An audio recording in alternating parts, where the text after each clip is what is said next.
The dress had been white once. That much was still visible in a few patches near the collar, where the lace had somehow survived. Stiff with old dirt now, yellowed at the edges, but unmistakably bridal. The rest of it was something else entirely. The hem had been torn off at mid-calf, ragged and uneven, like she'd done it herself with a knife or a piece of glass or her bare hands, whatever she'd had available. The bodice was stained, but mud mostly, and something rust-brown along the left side that nobody in the small crowd on Harlow's platform wanted to think too hard about. She carried nothing, no bag, no case, no parcel, just herself and the dress and the particular kind of stillness that settles over a person who has used up every last reserve they had just getting to the place they were standing. She stood at the edge of the platform and looked at the town. Harlow looked back. It wasn't a large crowd. A Tuesday morning in October didn't bring much foot traffic to the station. There was Mabel Forsythe from the dry goods store, who'd come to collect a shipment of sugar and flour. There was old Pete Dawson, who came to the station every morning mostly because he had nowhere better to be, and the station master, Jim Alcott, usually shared his coffee. There were 3 men in work clothes waiting on tools.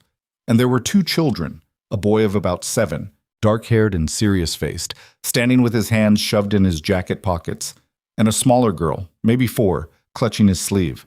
The woman's eyes moved across them all slowly. She wasn't frantic. That was the thing that struck Mabel later when she recounted the scene to every person in Harlow who'd ask, and most of them did. The woman wasn't wild-eyed or hysterical. She was very, very tired, and she was looking for something specific. The way you look for something when finding it is the only thing that has kept you moving for longer than you can account for. Her gaze landed on the boy. It stopped there. The boy looked up at her. Something passed between them that none of the adults on that platform could name or describe with any precision, but every one of them felt it. A kind of recognition that bypassed language entirely. Then the boy took his hands out of his pockets, and he said, in a voice that carried clear across the platform in the cold morning air, "That's my mama." The word hit the platform like a stone dropped into still water. Mabel Forsythe actually took a step backward. Old Pete set down his coffee cup on the bench beside him very carefully, as though he needed his hands free. The woman, Clara, though nobody on that platform had spoken her name aloud yet, made a sound. It wasn't quite a sob. It was something that had been held in too long and had changed shape from the pressure of containment, something that came out wrong and broken and real. Her hand came up to cover her mouth. "Ethan," she said through her fingers. The name was barely audible. The boy, Ethan, didn't run to her. He stood where he was, and he watched her with those serious dark eyes, and he said, "You went away." "I know." Her voice was wrecked. "I know I did.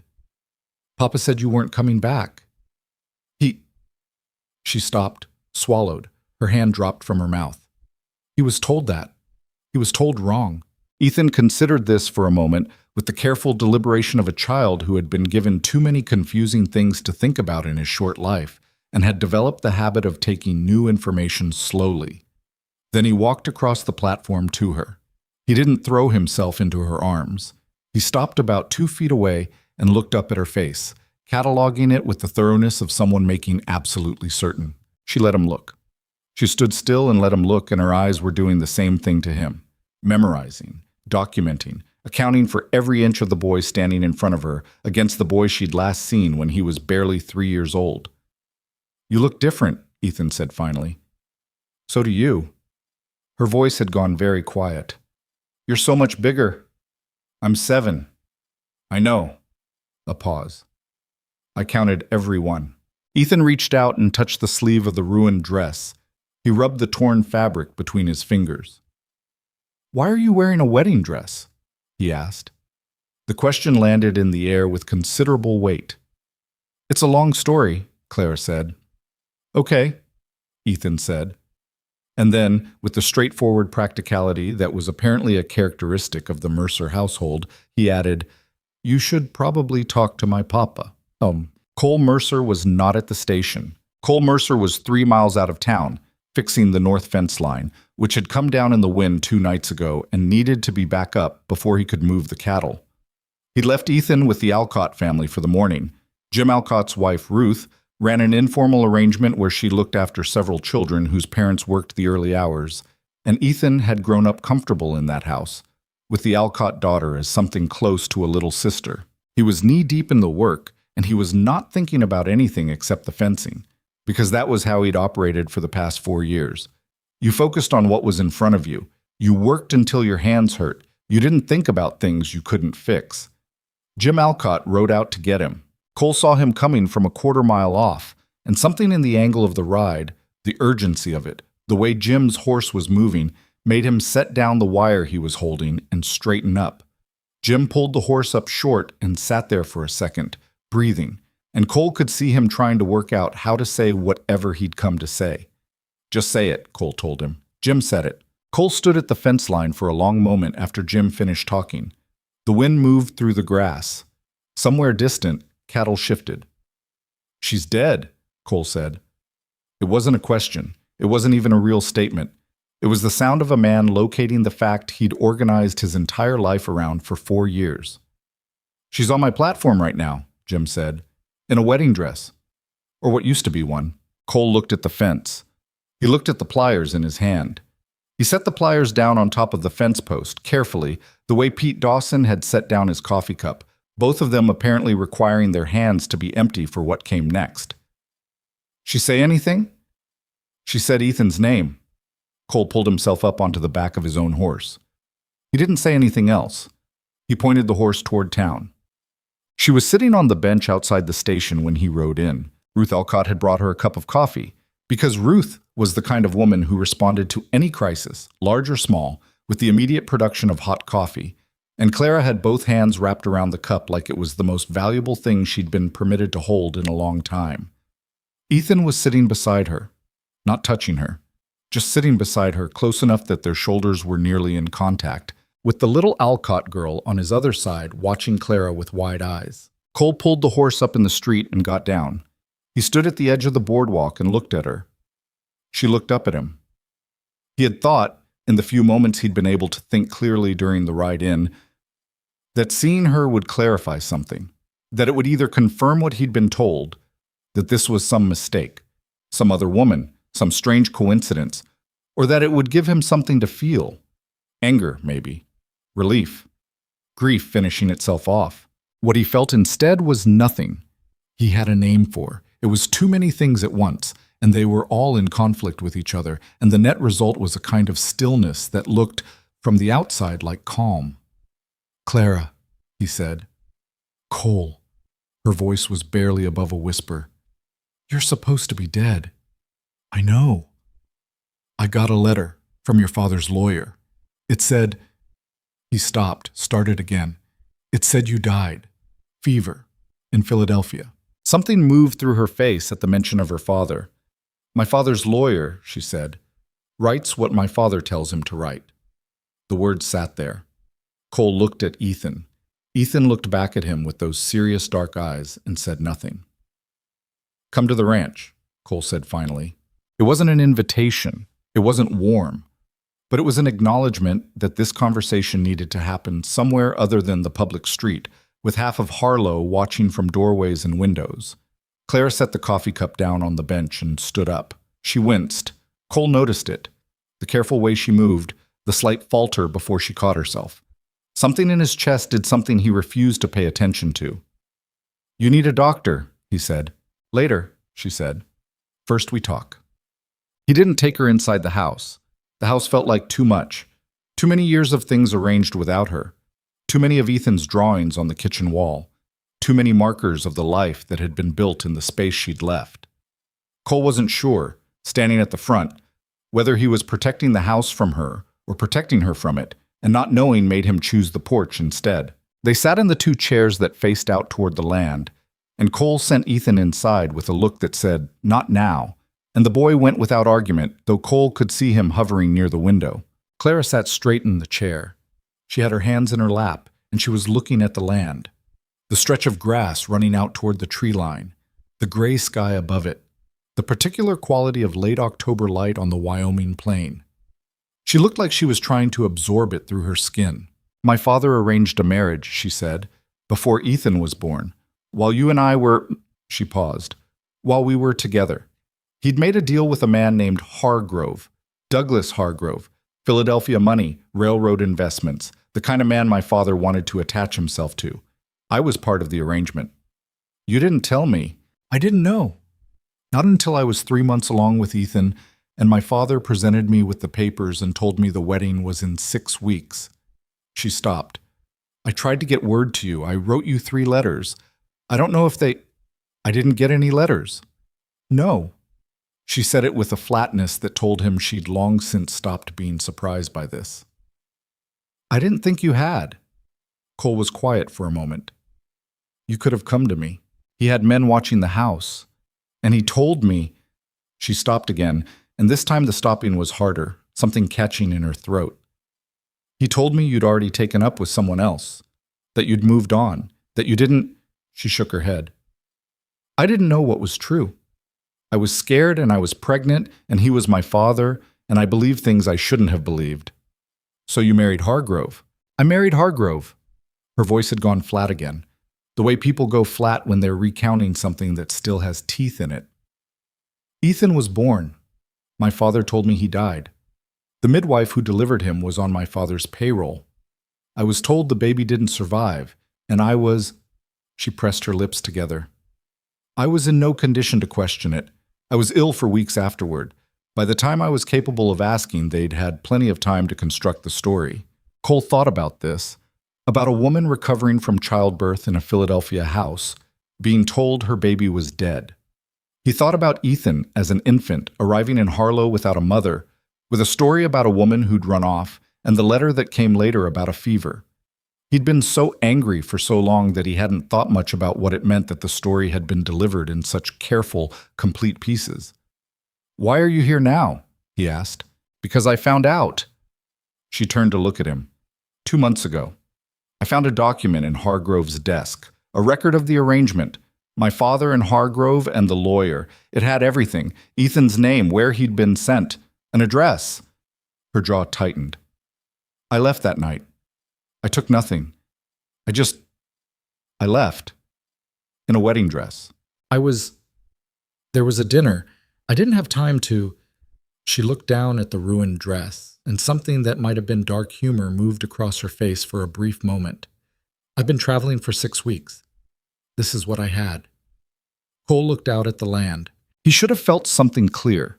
He wanted to feel something clear. What he felt instead was the same tangled mess he'd felt in the street. Anger that hadn't found its proper target. Grief that was now confused about whether it was appropriate, and something else underneath both of those things that he refused to examine. I don't know what you want from me, Clara. I want to know my son. He hadn't expected her to say it that simply. He'd expected negotiation, or pleading, or argument. Not that. Direct and stripped of everything except the thing itself. He doesn't know you. I know. 4 years is. He was barely 3 when. I know. She said it without defensiveness, without blame, without anything except the weight of the fact. I'm not asking you to hand him to me. I'm not asking for anything you're not willing to give. I need you to let me try. That's all, whatever that looks like, whatever terms you need. Cole was quiet for a long time. Inside the house, through the window, he could see Ethan's silhouette still hovering. 1 week, Cole said finally. You stay the week. You work, same as anyone on this ranch. You don't make promises to him you can't keep. You don't. He stopped, steadied himself. You don't put ideas in his head about things being a certain way until we know what things actually are. And at the end of the week, we see where we are. Clara looked at him. He couldn't read her face. There were too many things moving across it, and too many of them were things he recognized from years ago before he'd made himself forget the shape of her expressions. All right, she said. I'll need to know about Hargrove, Cole said, and your father. What they'll do when they figure out where you are. They'll come, she said without hesitation. My father doesn't let go of things. When? I don't know. I tried to be careful, but she shook her head. He has resources. It's only a matter of time. Cole nodded. He'd expected that. He'd already been calculating it, actually, from the moment Jim Alcott described the wedding dress. Then we'd better figure out what we're doing before they get here, he said. She slept in the barn that first night. Cole had cleared a space in the room off the tack area. It wasn't much. a cot and a blanket and a lantern, but it was clean and it was sheltered, and it was separated from the house by 40 feet and a door that latched from the inside, which he told himself was the only reason for the arrangement that mattered. Ethan found her there in the morning before breakfast. Cole didn't know about it until he came down to start the fire and found Ethan's jacket missing from the hook by the door. He stood in the kitchen for a moment and then pulled on his own coat and walked out to the barn without hurrying. He stopped in the doorway. Ethan was sitting on an overturned bucket next to the cot, and Clara was sitting on the edge of the cot, and they were looking at something together. A piece of paper that Ethan was holding. Cole couldn't see what it was from the door. "I drew that when I was 5, Ethan was explaining. "It's our horse, but I didn't know how to do the legs right yet, so they look wrong." "The legs look fine to me," Clara said. "They don't," Ethan said with considerable certainty. "A horse's legs aren't like that. I know that now. But I didn't then." "Nobody knows how to do legs right when they're 5. Ethan considered this. "Did you draw when you were 5? "Some. I was better at other things." "Like what?" Clara thought about it. "I could whistle. Very loud. Louder than most people thought a little girl should be able to whistle." Ethan looked at her with sudden interest. "Can you still?" She pursed her lips and whistled, sharp and clear and startlingly loud for 6 in the morning in a quiet barn. Cole's horse shifted in its stall. Ethan's expression, for the first time since he'd watched her step off the train, opened into something uncomplicated.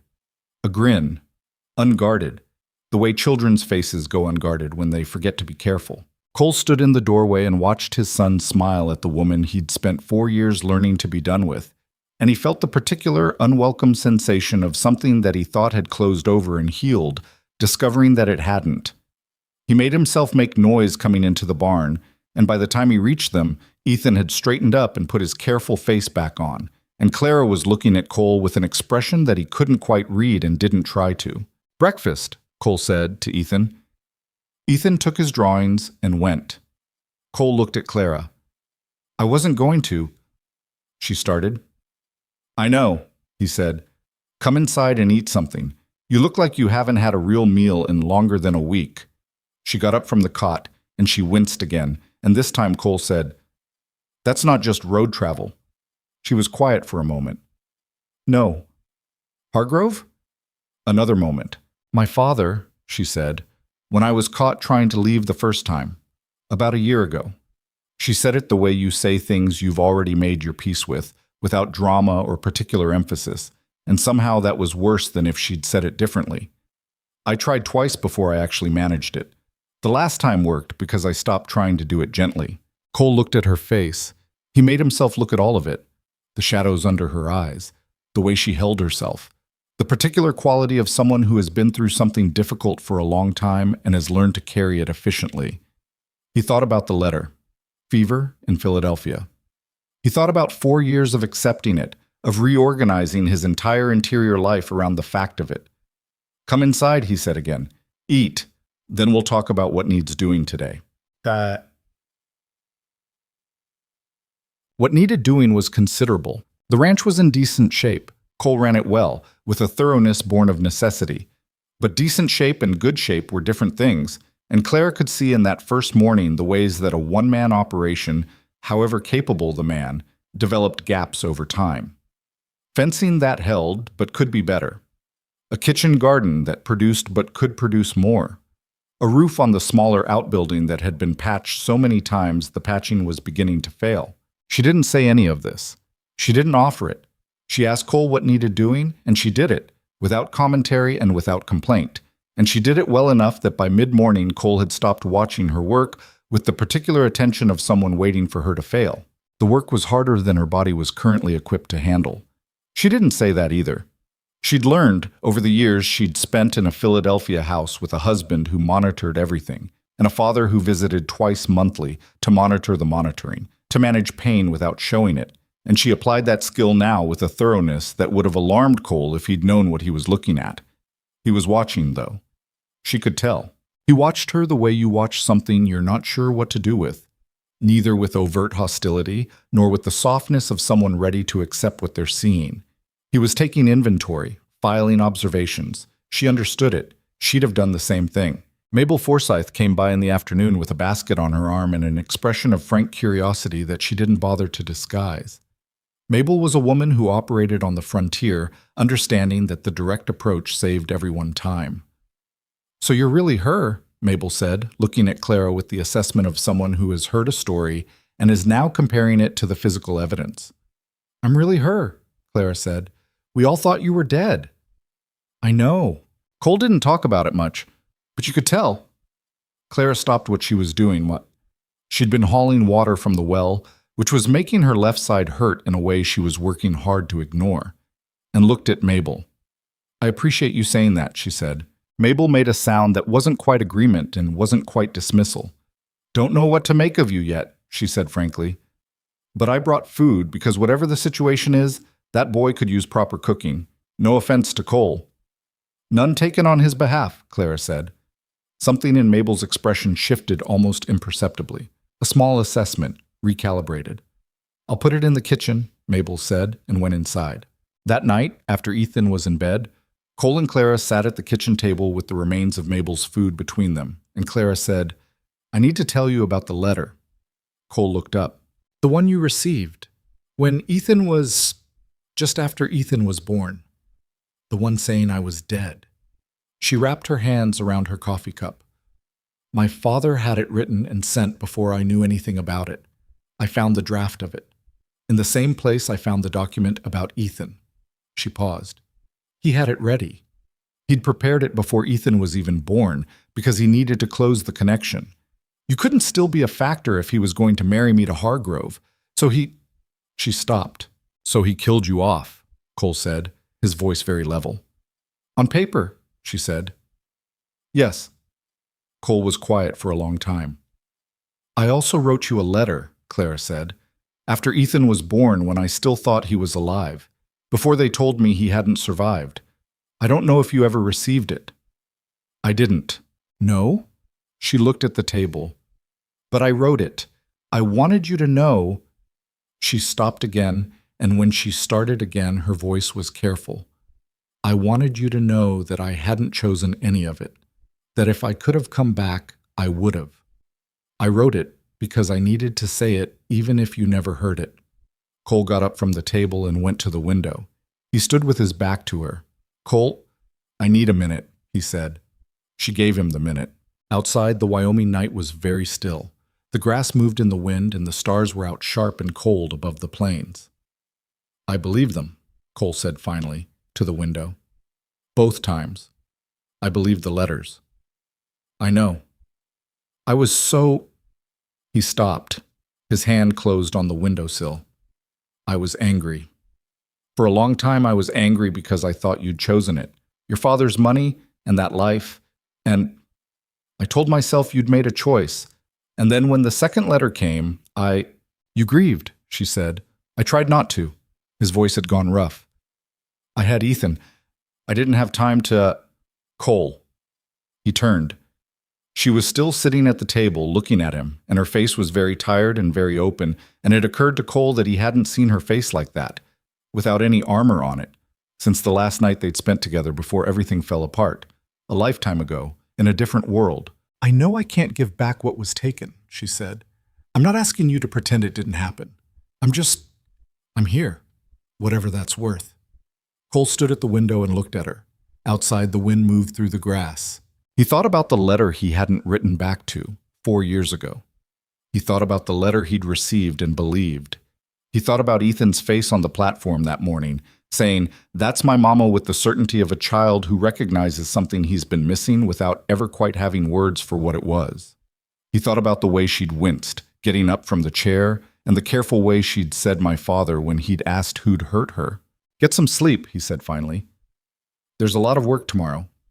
It wasn't forgiveness, but it wasn't the door closed all the way either, and somewhere in the distinction between those two things, Clara Bennett found enough to hold on to through the night. She found the letter on the third day. She wasn't looking for it. She was cleaning the tack room. Cole had asked her to reorganize it, and it needed reorganizing, years of accumulated equipment piled without system. When she found the tin box on the top shelf behind an old bridle that hadn't been used in what looked like a decade, she almost put it back. It was clearly Cole's, clearly private. But the lid had come half off from being jostled, and she saw the paper inside, and she saw the handwriting on the paper, and she recognized the handwriting. It was hers. She stood on the stool she'd been using to reach the shelf and held the box very still for a moment. Then she lifted the letter out. It was the one she'd written. Not the one she'd sent with the housemaid, the one she'd thought would reach him before everything collapsed. That letter had apparently never arrived. This was a different one. This was the letter she'd written after Ethan was born. When she'd believed the baby was dead, when she'd been lying in that Philadelphia bedroom half out of her mind with fever and grief. She remembered writing it. She remembered that she'd given it to the midwife to post. She'd assumed for 4 years that it had never been sent, that the midwife had been instructed not to send it, that it had been destroyed. It had been sent. It had arrived. And Cole had kept it. Clara sat down on the stool and held the letter in both hands and tried to think clearly, which was difficult because the fact of the letter existing, crinkled and handled the way paper gets when it's been read more than once, meant that Cole had received it. He'd known, for 4 years, that she'd written. He'd known there was at least one letter, and he'd never said so. She thought about what that meant. About a man who had rebuilt his entire life on the story that she'd abandoned him, who had organized his grief and his anger around that story, who had nevertheless kept a piece of paper that complicated the story, kept it in a box, on a shelf, somewhere he'd have to climb to reach. She folded the letter carefully. She went to find Cole. He was at the corral when she came across the yard toward him, and she saw the moment he noticed something was wrong. His body shifted slightly, the way it does when you're braced. She held up the letter. He went very still. "You kept it," she said. He looked at the letter. He looked at her face. He looked back at the fence. "Cole." "I know," he said. "You let me sit at that table and tell you I'd written, and you acted like—" "I know," he said again. "Why?" He didn't answer immediately. He turned away from the fence and looked out at the land, and Clara stood and waited, because she'd gotten good at waiting, and she could tell this was one of those moments where pushing would produce nothing useful. "Because reading that letter didn't make anything simpler," he said, finally. "It made everything more complicated, and he exhaled. "I was getting through. I was functioning. I had Ethan and the ranch, and I was functioning, and that letter it just sat there, being something I didn't know what to do with." "So you put it on a shelf?" "I put it on a shelf." Clara looked at him for a long moment. "I wrote 3 letters," she said, "before Ethan was born. Your letter was one of 2 I managed to get out. I don't know if the others were intercepted or destroyed or what, but I wrote them. I wanted you to know that even if you believed everything else, I wrote the letters." Cole turned to look at her. His face was doing something she hadn't seen it do yet in the days she'd been here. Not the guardedness, not the careful inventory, something underneath both of those things, something older and less managed. "I should have written back," he said. It wasn't quite an apology. It wasn't absolution of anything, for either of them. But it was something, and Clara took it for what it was. "We've got a lot of fence to argue about later," she said. "Right now you need to tell me what you know about a man named Hargrove. Because they're going to show up, Cole, probably sooner than we think, and I need to know what we have to work with." Cole looked at her. For the first time since she'd arrived, something shifted in his expression. Not warmth, not exactly, but a recognition of something, a recalibration. The look of a man who is starting, against his own better judgment, to believe a story that changes everything. "Come inside, Chasen," he said. "I'll tell you what I know." The wind picked up across the prairie, and far off to the east, beyond the horizon, a story that had been waiting 4 years to be finished was finally beginning to move. The days after that conversation moved in a rhythm that had nothing gentle about it. Cole laid out what he knew about Douglas Hargrove the same way he laid out everything. Without decoration, just the facts in their order. Hargrove had railroad money, the kind that came with lawyers and connections in territorial courts. He had a property in Philadelphia and another in upstate New York, and he'd been expanding westward, buying land through proxies, accumulating in the way that men with that kind of money accumulated, quietly, and in ways that were difficult to trace until the tracing was already too late. What Cole knew about him was secondhand, pieced together from conversations at the bank in Cheyenne and from a territorial newspaper article he'd read once without much interest, 2 years ago, before interest was relevant. Clara filled in the rest, and the rest was worse. Hargrove wasn't a man who took loss as a condition of doing business. He was the kind of man who had never been told no in a way that stuck. And the few times something had slipped from his grasp, he'd recovered it with enough force to make sure the lesson was permanent. He had a lawyer named Garfield, stout, soft-handed, with an accent that placed him somewhere along the eastern seaboard, who handled the things that Hargrove didn't want handled in his own name. Garfield was the one who'd written the death letter. Garfield was almost certainly the one who would arrive first, with documents, with legal authority borrowed from territorial courts that didn't know the full situation, and with the polite, crushing efficiency of a man who had done this kind of work before. He'll try to do it legally, Clara said. That's how my father operates too. Everything through the proper channels. Everything with the right paperwork. It makes it harder to fight. Because fighting proper paperwork looks like breaking the law, Cole said. Exactly. Cole thought about this for a while. He knew people in Cheyenne, a man named Davis at the land office who owed him a favor, and a woman who practiced law, one of the only women doing so in the territory, who he'd consulted once about a property dispute with a neighboring ranch. Her name was Margaret Hale, and she was thorough and expensive and worth every cent. I'll ride to Cheyenne, he said. Day after tomorrow. I need to talk to someone before they get here. Cole. I'm not arguing about it, he said. You wanted terms. This is part of the terms. We do this right, or we don't do it. Clara didn't argue. What she did instead, while Cole made his preparations, was work. She worked with the consistency of someone who understood that being useful was the only currency she currently had, and she spent it without reservation. The tack room got done. The kitchen garden got turned over for winter. She spent an afternoon with Ruth Alcott learning the particular schedule that Ethan kept. When he ate, what he refused to eat, the homework that needed supervising, the fact that he had nightmares sometimes, and the particular way he liked to be dealt with when they happened, which was quietly and without fuss, someone just present until they passed. Ruth told her all of this straight, the way you'd brief a replacement, and Clara listened to all of it and said thank you, and Ruth looked at her for a moment and said, He's a good boy. Whatever happened, he came out good. I know, Clara said. That's Cole. Ruth didn't answer that directly, but the look on her face said that she'd filed the answer somewhere, and it had counted for something. The part that was hardest was the evenings. Ethan was cautious with her, not cold, not the calculated distance of a child performing hurt, just genuinely careful, in the way of someone who has been uncertain about something for a long time and isn't ready to stop being uncertain simply because a new piece of information has arrived. He'd come to the barn that first morning with his drawings, and he'd sat beside her that first day on the platform, and those were things he'd done instinctively, before his brain had had time to apply the same deliberation his face usually wore. Since then, he'd been pulling it back in, testing it. He'd ask her things. Short questions, usually at unexpected moments, at the dinner table, or when she was passing through the yard and he happened to be there. Do you know how to play cards? Did you have a horse when you were young? Did you ever come to Wyoming before? She answered everything straight. She didn't dress things up for him or make them prettier than they were. When he asked about Philadelphia, she described it without warmth. The noise, the gray sky, the way the houses stood so close together, you could hear the people next door through the walls. When he asked why she'd been gone so long, she said, Some very unkind people made it hard for me to leave. And Ethan looked at her with those dark eyes and said, Did Papa know?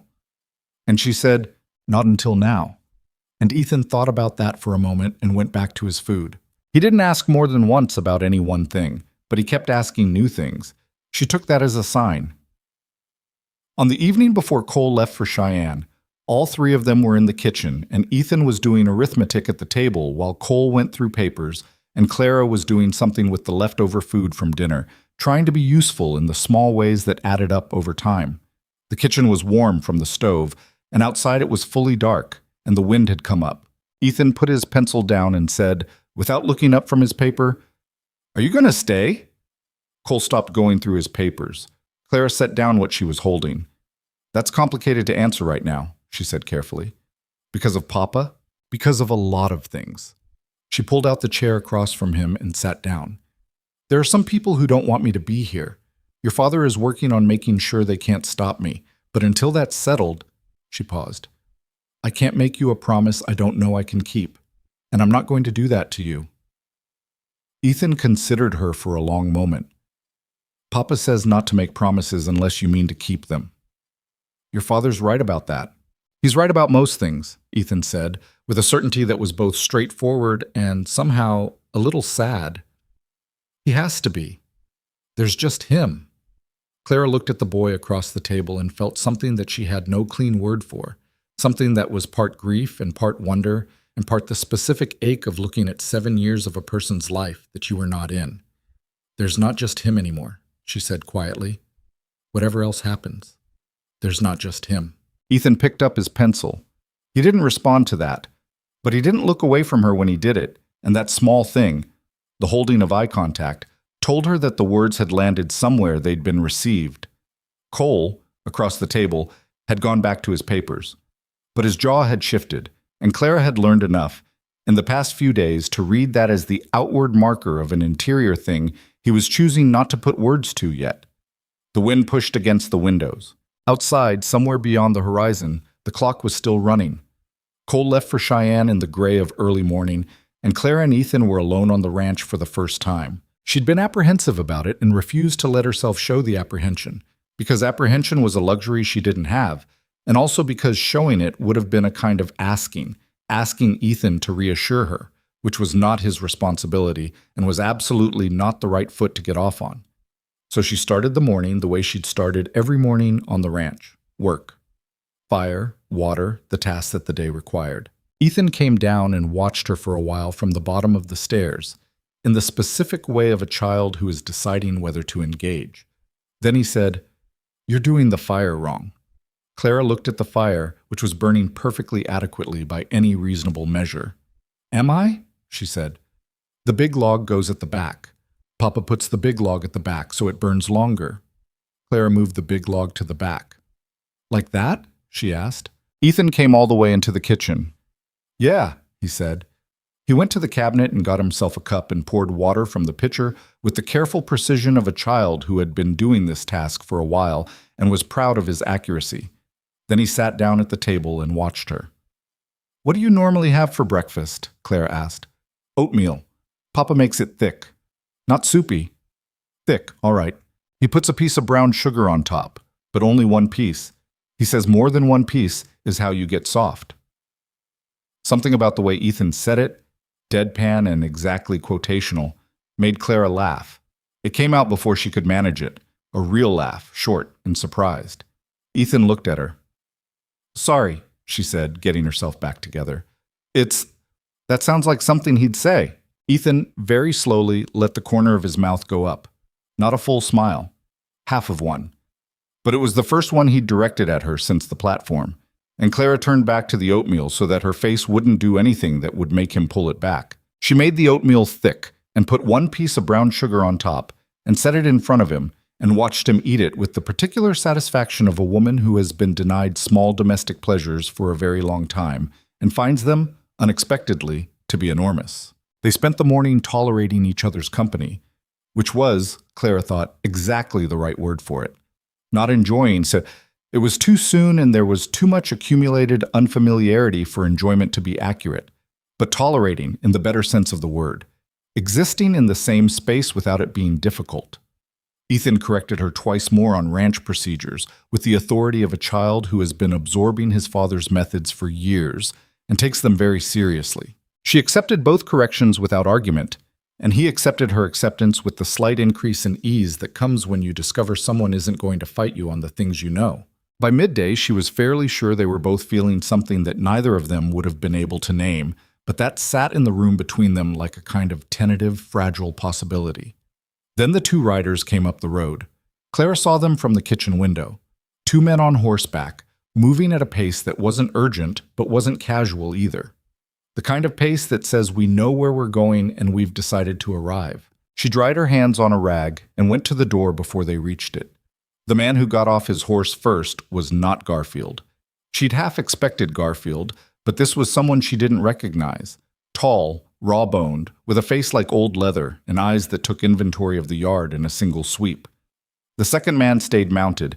He had the look of someone there primarily to be a number. Looking for a woman called Clara, the tall man said. Told she might be here. Who's asking? Clara said. Name's Cowell. I work for a gentleman from Philadelphia. He's got some questions about a woman who went missing from his household about 6 weeks ago. Household. The word sat in Clara's stomach like a stone. She's not here, Clara said. Cowell looked at her for a long moment, and they both knew she was lying, and both knew the other knew it. His eyes moved past her into the house for a moment. She'd left the door open 3 inches, not enough to see much, but enough that he'd know someone was in there. That's interesting, Cowell said, because you match the description pretty exact. Lots of women match plenty of descriptions. You'll want to move along. Ma'am, I don't want any trouble. I just need to know. You're on private land, Clara said. Her voice was very level. She'd spent 4 years in a house where men talked over her and through her, and she'd spent 4 years after that learning what it felt like when you finally stopped letting that happen. The owner isn't here. You weren't invited. I'm asking you to leave. Cowell looked at her for a moment more. Then he looked at the second man, and something passed between them, and he got back on his horse. You tell the owner someone came by, Cowell said. Name's Cowell, from Philadelphia. We'll be back. He turned the horse, and they rode back down the road. Claire stood at the door until they were out of sight. Then she closed the door and stood in the kitchen with her back against it for a moment, breathing. Ethan was standing in the middle of the kitchen, looking at her. Who were they? He asked.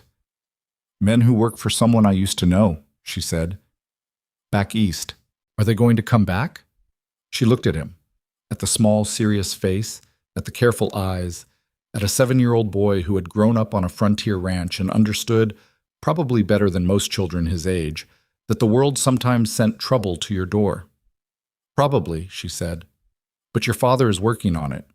And until he gets back, I'm working on it, okay? Ethan thought about this. Then he said, Papa keeps a rifle above the door in the barn. I know where it is, Clara said. Ethan nodded, apparently satisfied with this answer, and went back to the table. Clara spent the next hour trying to think clearly about the situation, which was harder than it should have been because her left side had started hurting again. The old injury, the one that flared when she pushed too hard or when her body got cold or when she'd been more frightened than she'd shown. She pressed her hand against it and thought about Cowell and the way his eyes had cataloged the yard and decided that Cole needed to know sooner than his planned return. She sent a message with a ranch hand named Teddy who rode the mail route toward Cheyenne. A short note, no more than 2 sentences. They're already here. Come back when you can. Teddy looked at the note and looked at Clara's face and didn't ask questions, which was one of the things she was beginning to value about frontier people. When you handed someone a thing to do, they generally either did it or said they couldn't, without a great deal of consultation about the reasons. Cole came back that evening, a day earlier than planned, with the expression of a man who has processed bad news at speed and is now running slightly ahead of himself. I talked to Margaret Hale, he said, before he was fully through the door. She says the marriage, if it was arranged the way you described, without your consent, with your father controlling the documentation, it can be challenged, not easily, and not fast, but it can be challenged. Cowell was here, Clara said. Cole stopped. 2 men, one named Cowell, from Philadelphia. She described them, and Cole's face did a series of small things as she described, each one a minor adjustment in his internal calculation. They'll come back with more men and actual paperwork next time, he said. I know. Did Ethan see them? Yes. Cole's jaw tightened. He handled it fine, Clara said. He told me where the rifle was. Something crossed Cole's face at that. Not quite humor, but something adjacent to it. The kind of thing you feel when someone you raised does something that reminds you of yourself. He's a practical kid, Cole said. He's your kid, Clara said. He's practical about everything. Cole looked at her. It was a different kind of look than the inventory ones from the first 2 days. Not softer exactly, but more direct. Like something had been removed from between them, something that had been functioning as a filter, and now the look was just the look. I also talked to Davis at the land office, Cole said, about who's been buying land in this area, under proxies. Clara went very still. And? Cole set a piece of paper on the table. It was a property record, stamped with the Territorial Land Office seal. Clara looked at it, and then looked up at Cole. Hargrove's been buying land in Cutter County for 2 years, Cole said. 12 parcels, all through different names. 2 of them border this ranch. He put his finger on the record. And this one, here, the old Ferris land, just north of the creek. He finalized the purchase 6 months ago.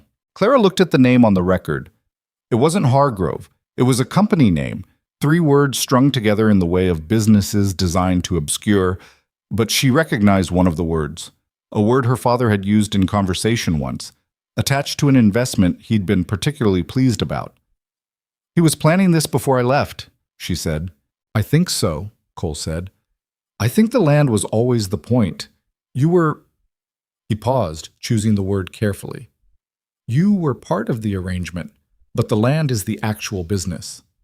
He wants this ranch, Clara said. He wants the water rights that go with this ranch, Cole said. The creek that runs through the north pasture. It feeds 4 ranches and 2 farms in this valley. Whoever controls that water controls a lot more than just land. Clara sat down. She'd known her father was a man who used people for his purposes. She'd known that her marriage to Hargrove had been a transaction. But there was something different about understanding that she had been, from the beginning, a piece in a larger scheme about water and land and money. That even Ethan's supposed death had been a matter of logistics, of eliminating complications, of cleaning up the edges of a real estate acquisition. He doesn't know I found the document, she said. He thinks I ran. He doesn't know I have proof. Do you have the document with you? I have a copy. The original I gave to a woman in Kansas City. A woman I trust. She's holding it. She looked up at Cole. My father's lawyer wrote it. It details the arrangement, the marriage terms, the instruction to the midwife. All of it. She paused. It's enough, Cole. If we can get it in front of the right people, it's enough. Cole looked at her for a long moment. Then he looked down at the property record on the table. Margaret Hale is going to need everything you have, he said. The copy, everything you can remember. She said if we can file a challenge with the territorial court before Hargrove's people get there with their paperwork, we at least control the timing. When? Soon. She's coming here, the day after tomorrow, if she can manage it.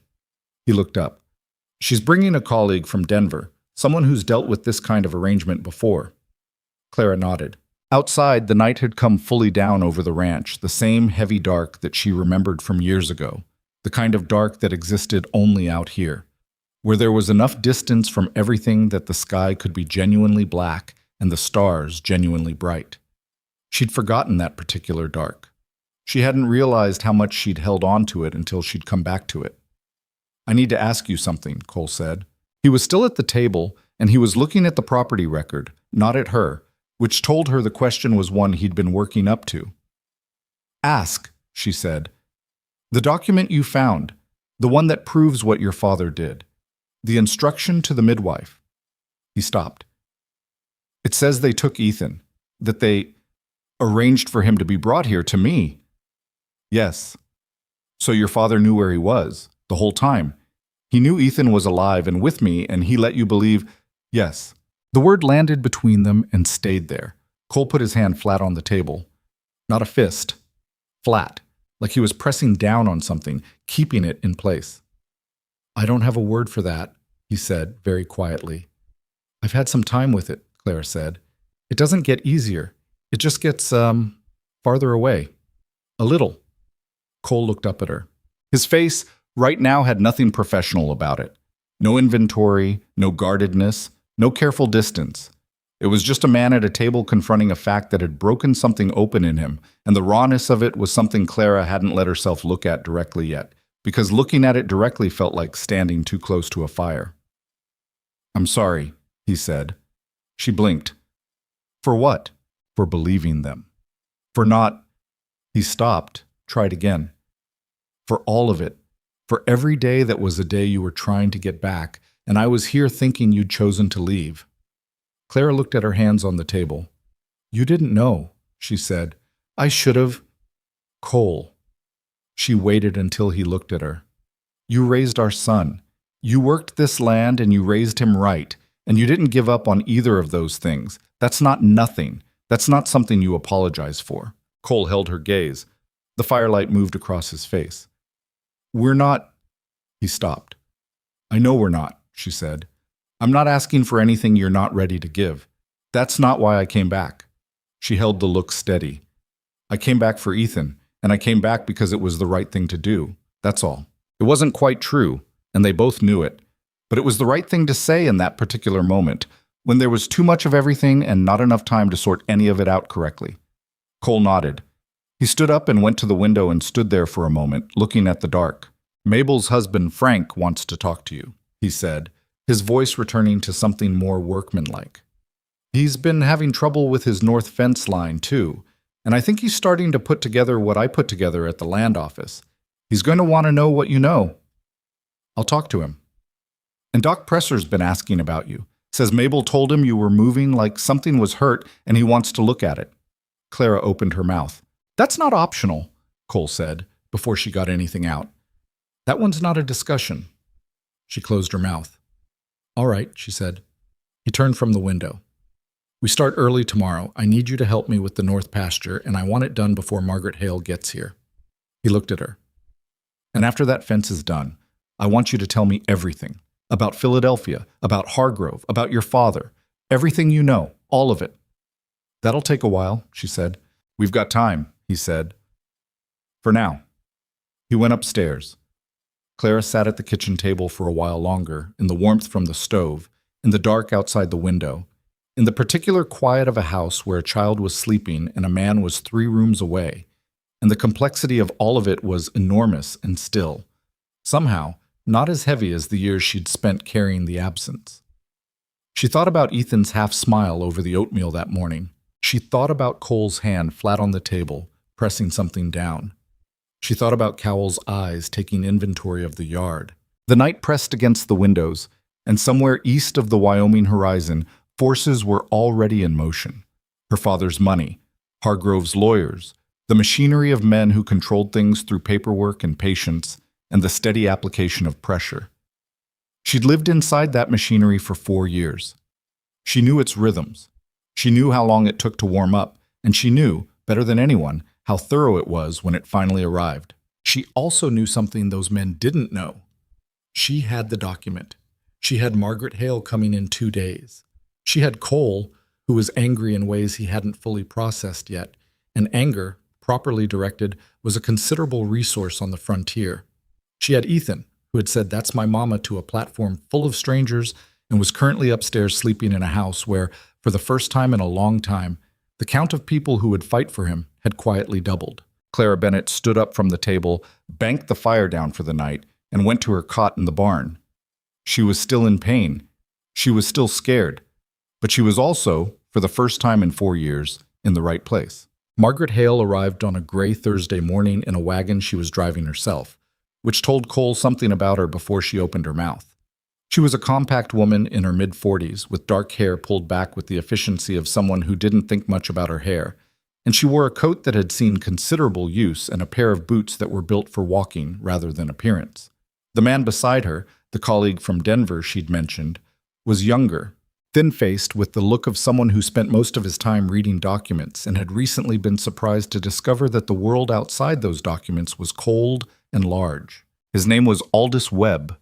He shook hands with Cole and looked at Clara with the particular focused attention of someone performing rapid assessment and said, "You're the wife." "I was the wife," Clara said. "That's what we're working on." Webb almost smiled. "Fair enough." They sat at the kitchen table for 3 hours that morning, and Clara laid out everything she had. She was thorough and she was organized, because she'd been organizing it in her head for the past 2 days, arranging it into the kind of sequence that would make sense to people who dealt in legal argument. The forced arrangement, the suppressed letters, the fabricated death notice, the instruction to the midwife, documented in her father's own hand as represented in the document she'd copied, the land purchases under proxy names in Cutter County, the pattern of acquisitions timed against the marriage, against Ethan's removal, against the death letter. Margaret listened without interrupting, taking notes in a small book with quick economical strokes. Webb listened with his hands flat on the table, and his expression got progressively tighter as the account went on, the way a man looks when the picture coming together is worse than he'd anticipated. When Clara finished, there was a silence. "The copy of the document," Margaret said. "Where is it?" "Kansas City. I need to send for it." Do that today. Use the telegraph, fastest route you can. Margaret looked at her notes. The marriage challenge is the foundation, but it's not what's going to move the fastest.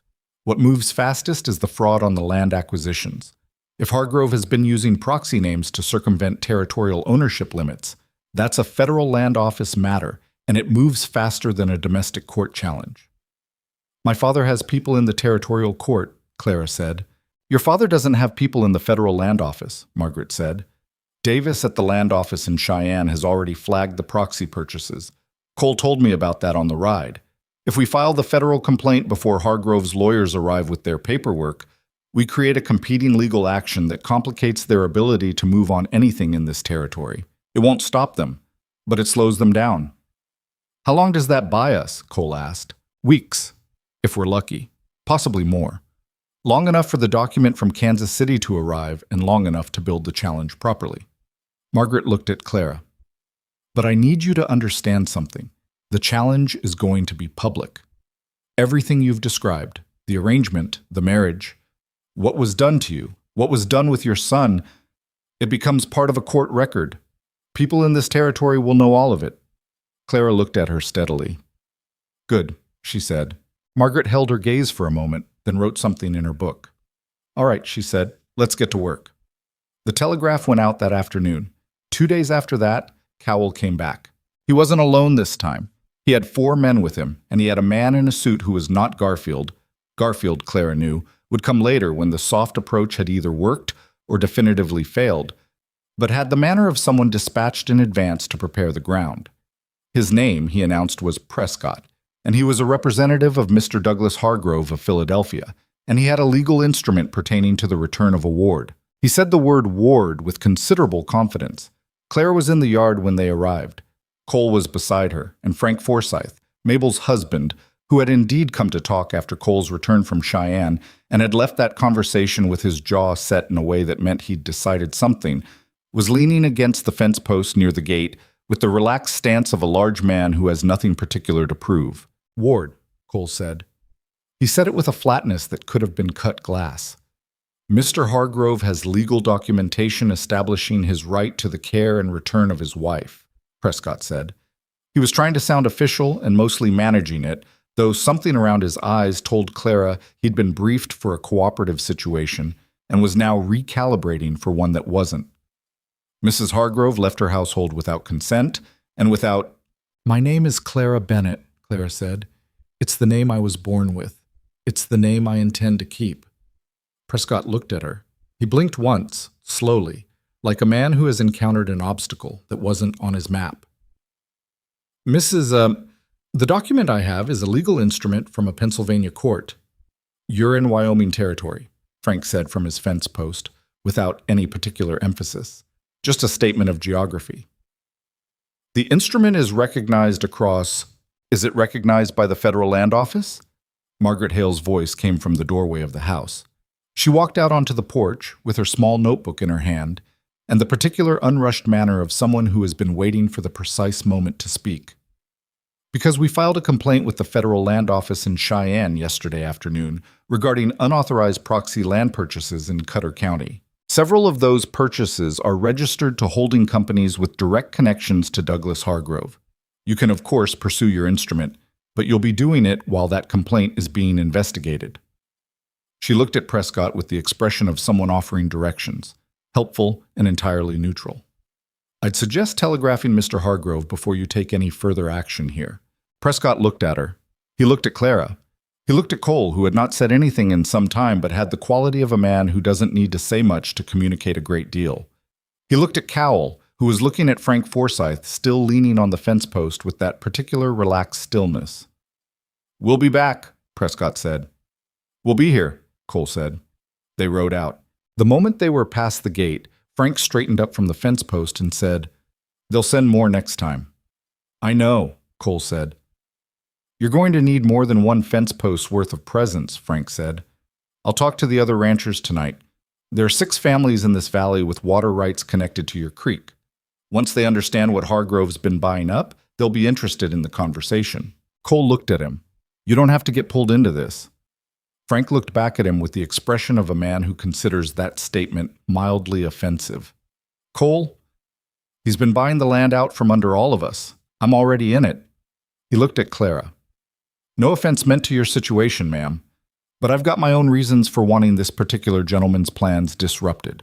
None taken, Clara said, and I'd rather know you're here for your own reasons than for mine. Makes it sturdier. Frank considered this and apparently found it sensible. He nodded, got his horse, and went. Margaret came down from the porch. That bought us a day, she said. Maybe two. They'll telegraph Hargrove tonight, and he'll consult with Garfield, and they'll decide their next move. Garfield will come himself, Clara said. When Prescott reports back, Hargrove will send Garfield. He doesn't trust anyone else with the complicated situations. Tell me about Garfield, Margaret said. Smart. Methodical. He doesn't like surprises, and he doesn't improvise well. But he doesn't need to improvise because he prepares for everything. Clara paused. He's been my father's lawyer since before I was born. He knows where everything is buried. He knows which judges are accessible and which aren't. Is he honest? Clara considered the word. He's loyal, she said. That's different.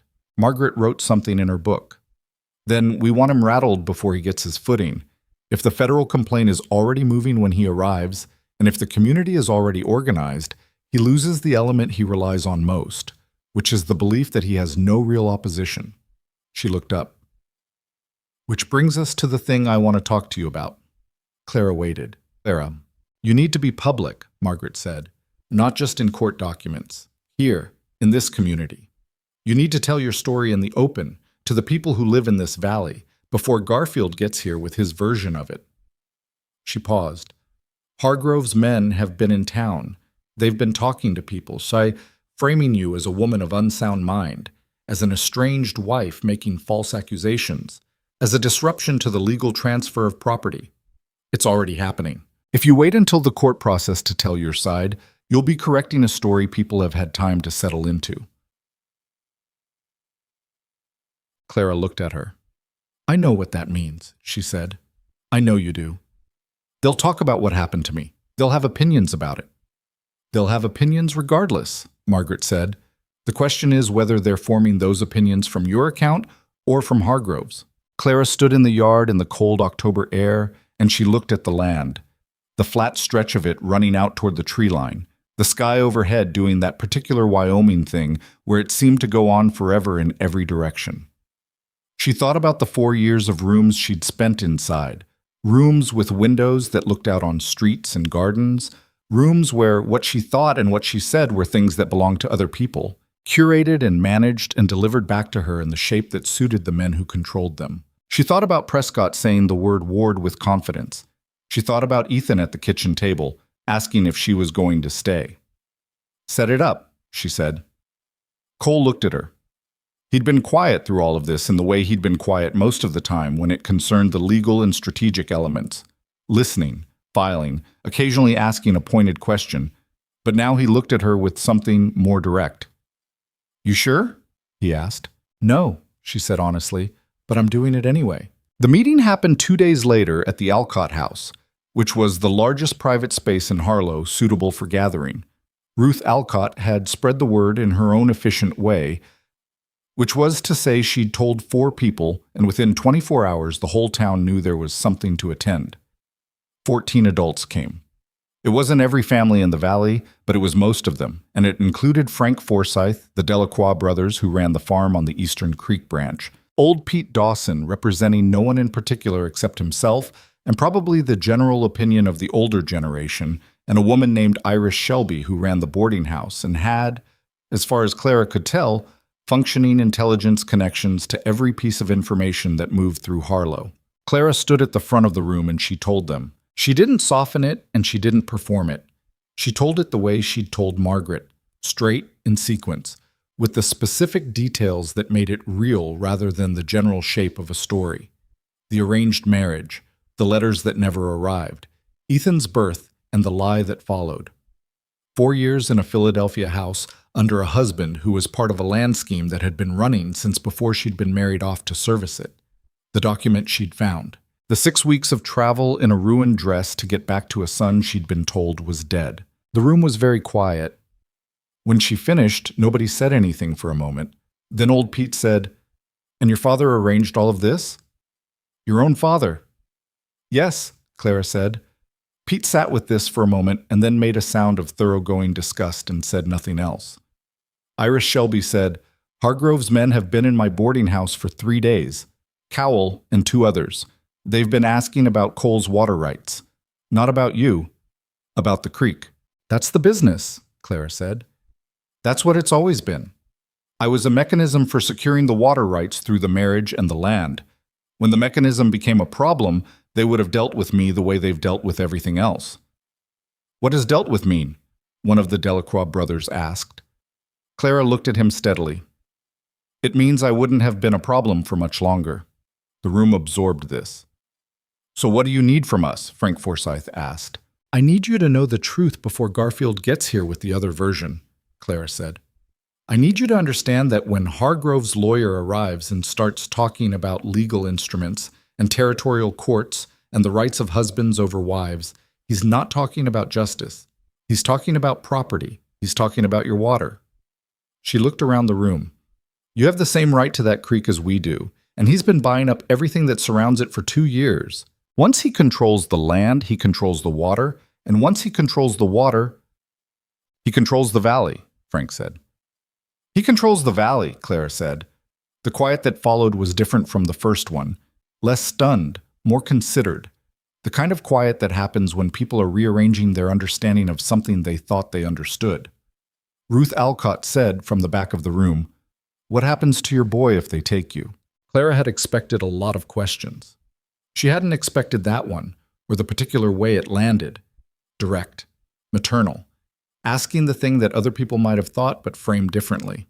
"Cole has legal custody," Clara said. "They can't take Ethan, but they can take me if the Pennsylvania court instrument holds. And if I'm gone, there's no one who knows the full situation, has the documents, and can challenge the land scheme in court." She paused. "That's why they want me back. Not because I'm a wife, because I'm the only person who can stop them." Ruth Alcott nodded once with finality. "Then we make sure they can't take you," she said, as if this were a simple logistical matter rather than a declaration. And something in the room shifted with it, the way rooms shift when someone says the thing everyone was thinking and it turns out to be true. Garfield arrived on a Friday, 4 days after Prescott's second visit. Clara knew it was him from the window before she could make out his face. The way he sat in the wagon, upright and deliberate, the dark coat, the case on his lap that would hold everything organized and indexed because Garfield never arrived anywhere unprepared. He had 2 men with him, and Prescott was driving, and Cowell was nowhere visible, which meant Cowell was somewhere else, which was a thing to think about. Cole and Clara were both in the yard when the wagon stopped. Garfield got down with the careful movements of a man in his 60s who keeps himself in reasonable condition and intends to continue doing so, and he looked at Clara with the expression she remembered. Not hostile, not warm, somewhere in the professional middle, assessing and organizing simultaneously. "Clara," he said. "Mr. Garfield," she said. "You look well, considering." He glanced around the yard, the house, Cole, with the same inventory expression she'd seen on Cowell, without any of Cowell's roughness. "I'd prefer to have this conversation privately." "I don't keep private conversations anymore," Clara said. "I find they tend to come out wrong." Garfield's mouth moved in a way that wasn't quite a smile and wasn't quite not one. He looked at Cole. "Mr. Mercer," he said, "I have no quarrel with you. This is a domestic matter." "Mrs. Bennett is on my property," Cole said. "Anything that happens on my property is my matter." "Mrs. Hargrove."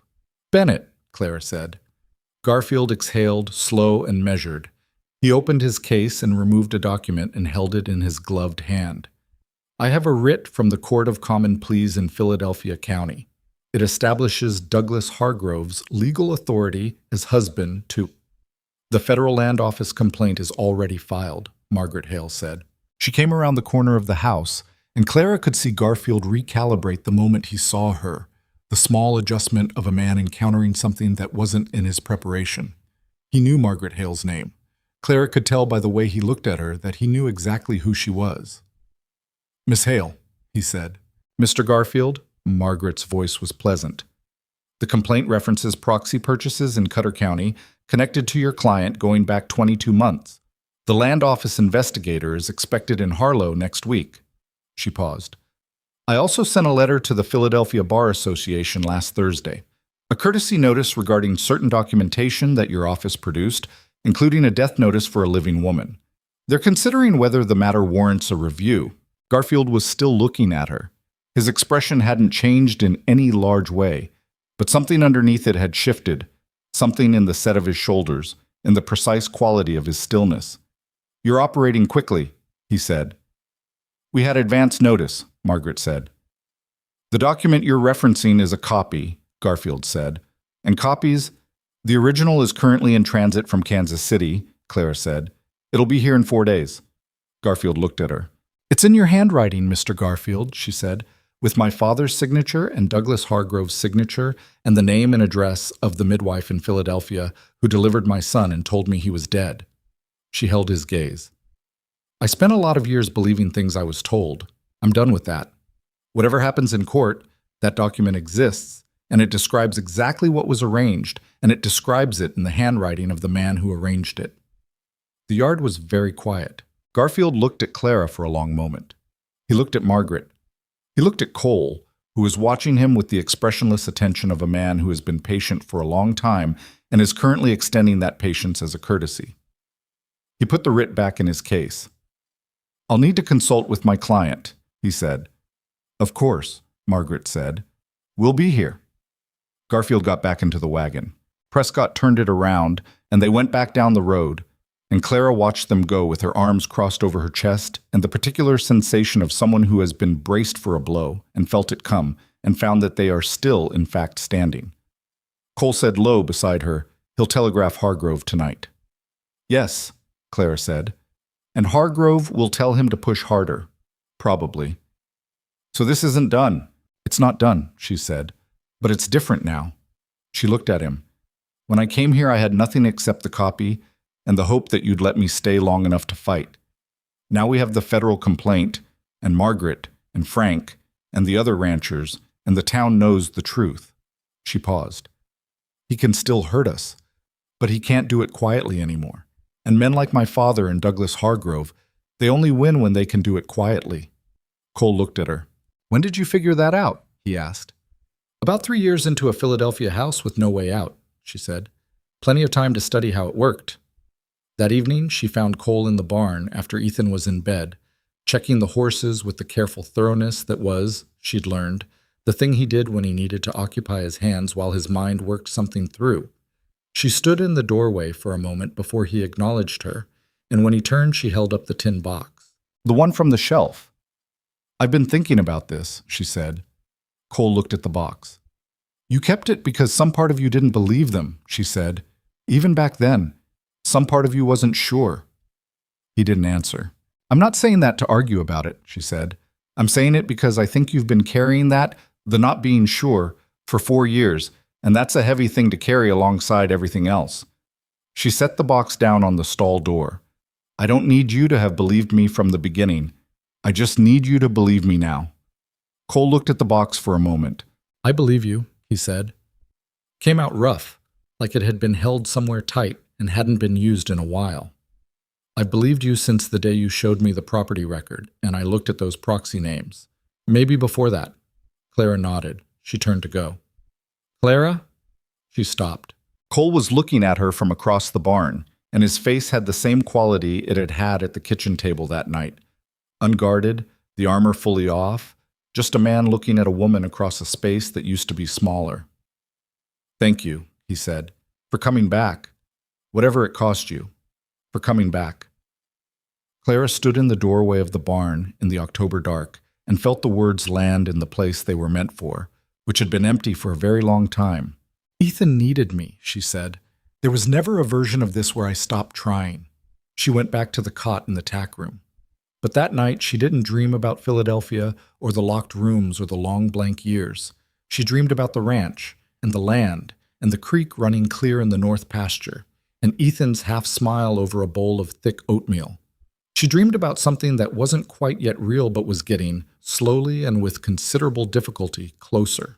The document arrived from Kansas City on a Tuesday. It was the original, carefully wrapped in oilcloth, brought by a woman named Ada Briggs, who had carried it herself on the train from Kansas City because she'd decided that the Postal Service was an insufficient level of caution for something that mattered this much. Ada was a lean, dark-eyed woman who ran a seamstress shop and had been the one person in Clara's Philadelphia life who had known from the beginning that something was badly wrong and had waited, with the patience of someone who knows that waiting is sometimes the only available action, for the moment when she could be useful. She sat at the kitchen table and ate Ruth Alcott's food and told Clara about the months since she'd left. The inquiries, the men who'd come asking, the particular way Hargrove's household had sealed itself after Clara's disappearance, the rumor that had been circulated through the Philadelphia social circles about a woman of unstable temperament who had abandoned her home.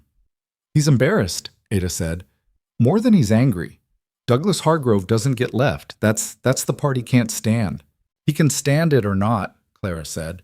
"It won't change what happens." Ada looked at her. She looked at Clara, the way people look at someone they knew in one context and are now observing in a different one, comparing. "You're different," she said. "I've been outside for 6 weeks," Clara said, "and I'm home. It changes things." She said the word home without premeditation, and she felt the truth of it only after it was already out, and she looked at the table for a moment and then looked up and found Cole watching her from across the kitchen with an expression she didn't try to read. She didn't need to. Some things were getting clearer without requiring examination. Margaret took the document that afternoon, sat with it for 2 hours, and came out of the spare room where she'd been working with the look of someone who has found the thing they were hoping to find. "This is enough," she said. "This is more than enough." She set it on the table. "I'm filing the marriage challenge in Cheyenne on Thursday. Aldous is going to Denver to file the federal land fraud complaint simultaneously, with copies of this." She tapped the document.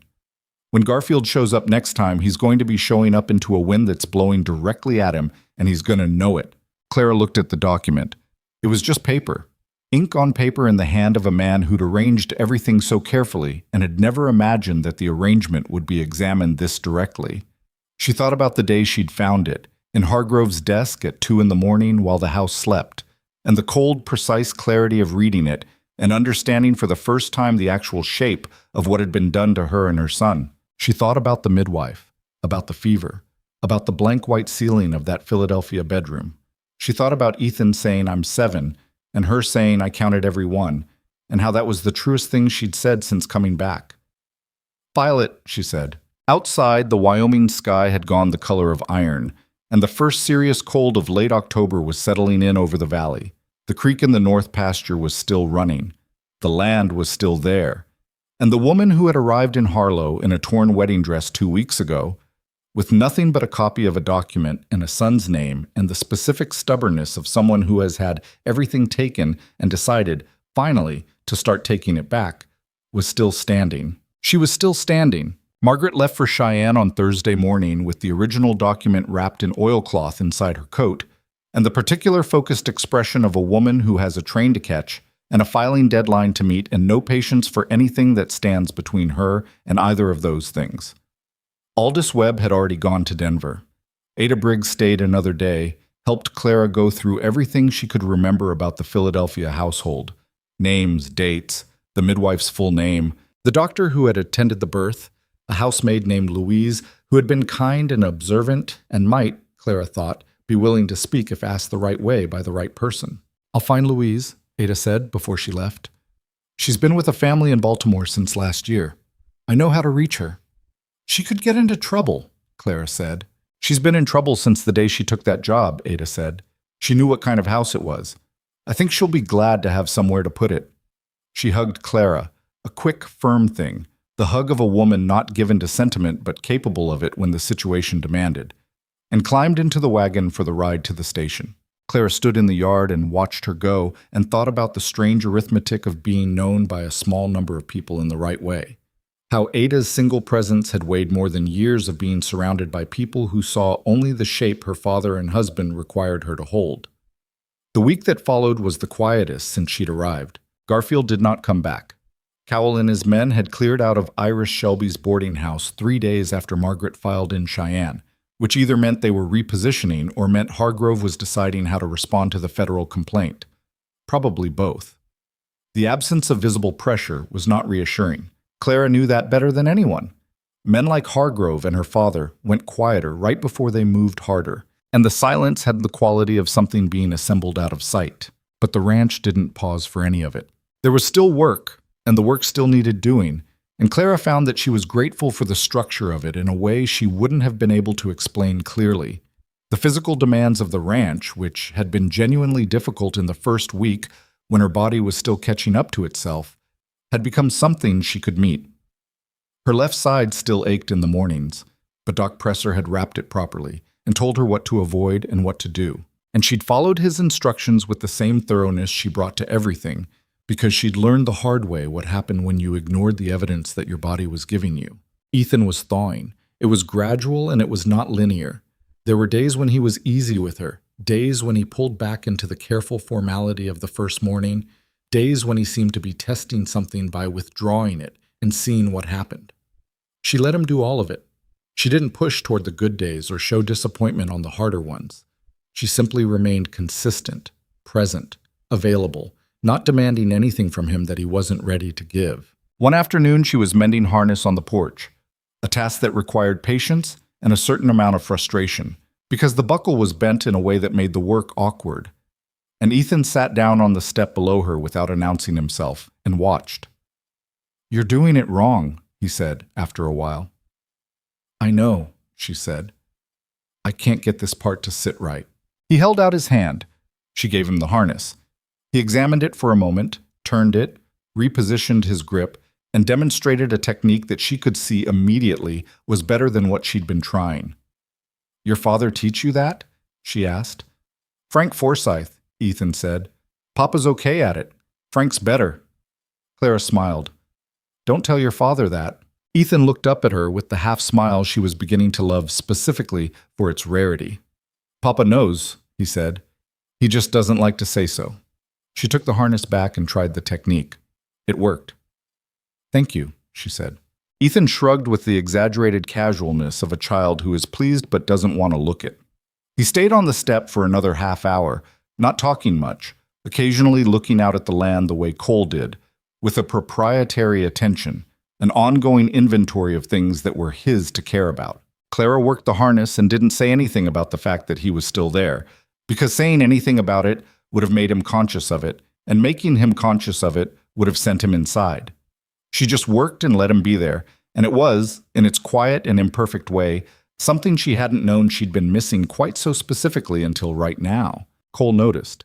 She knew he noticed, because that evening after Ethan was in bed, she found him on the porch with 2 cups of coffee, and one of them was clearly meant for her, and she sat in the second chair and took it without comment. They sat for a while without talking, which had become, gradually, a thing they did, occupied the same space in quiet that was no longer uncomfortable, that had settled into something more companionable, even if neither of them was yet quite sure what to call what was happening between them.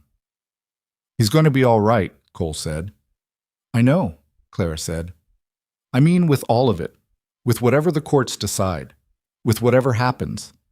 He looked at the dark land. "He's sturdier than he looks." "He looks pretty sturdy," Clara said. "That's because he's serious all the time." Cole's voice had something dry in it. "He was born serious. Came out looking at the world like he was already calculating what was wrong with it." Clara laughed. The same surprised kind as over the oatmeal conversation, the kind that came out before she could manage it. "He got that from somewhere." Cole glanced at her sideways, and she saw the corner of his mouth move. Not the full thing, just the suggestion of it. But it was something she filed away. Then the letter came from Margaret. It arrived on a Monday with a rider from Cheyenne, not the postal route, a private rider, which meant Margaret had paid for speed. Clara opened it at the kitchen table with Cole beside her. The filing had been accepted. The federal investigator had visited the land office and confirmed the proxy purchase records. 3 of the holding companies had been traced back to Hargrove directly through financial instruments that his own bank had filed in standard regulatory paperwork, the kind of mundane documentation that exists precisely because no one expects it to be examined. The federal complaint was now formally active, and the land purchases were frozen pending investigation. Hargrove's lawyers in Philadelphia had already filed a countermotion in federal court, which Margaret described as aggressive and technically competent and also, in her professional assessment, panicked. The marriage challenge had been entered into the territorial court's docket. Margaret had found a judge in Cheyenne willing to hear it, not the Judge Hargrove's people would have preferred. A man who owed his appointment to political connections that ran through money that ran, at various removes, back to Hargrove's class of investor. This judge was a former territorial marshal named Beaumont, who had come to law late and had no great patience for the way Eastern money operated west of the Missouri. There was more. Ada had found Louise. Louise had spoken. She had spoken at length, and she had names, and she had dates, and she had the name of the midwife, a woman named Cecile Voss, who had left Philadelphia 3 years ago and was now, according to Louise, living in New Jersey under her married name and apparently not sleeping well. Margaret had sent Aldous Webb to find Cecile Voss, and the letter ended with a line that Clara read 3 times. Voss has agreed to provide a statement. She says she has wanted to do so for 3 years. She says she was not given a choice at the time. I believe her. Clara set the letter on the table. Cole read it, put it down, and said nothing for a moment. The midwife, he said. He said it the way he'd said my father when Clara had told him who had hurt her, very quietly, very level, with something underneath that was neither quiet nor level. She had a sick mother, Clara said. My father paid for her mother's care. That was the arrangement. She stopped. I've known that since I found the document. There's a record of the payment. Cole was quiet. She's a person who was put in an impossible position, Clara said carefully. What she did was wrong. What she did to me was wrong. But she was also a mechanism in something much larger than her, the same way I was. She paused. I'm not asking you to forgive it. I haven't fully worked out how I feel about it myself. But I need her testimony, and so I need her to be someone who could be afraid and make a bad choice and still have the capacity to correct it. Cole looked at her. You're a better person than I am, he said, with a flatness that suggested he meant it as a statement of fact rather than a compliment. I'm a practical person, Clara said, which occasionally produces similar results. He almost smiled again. They were still sitting with Margaret's letter when Ethan came downstairs complaining that his head hurt.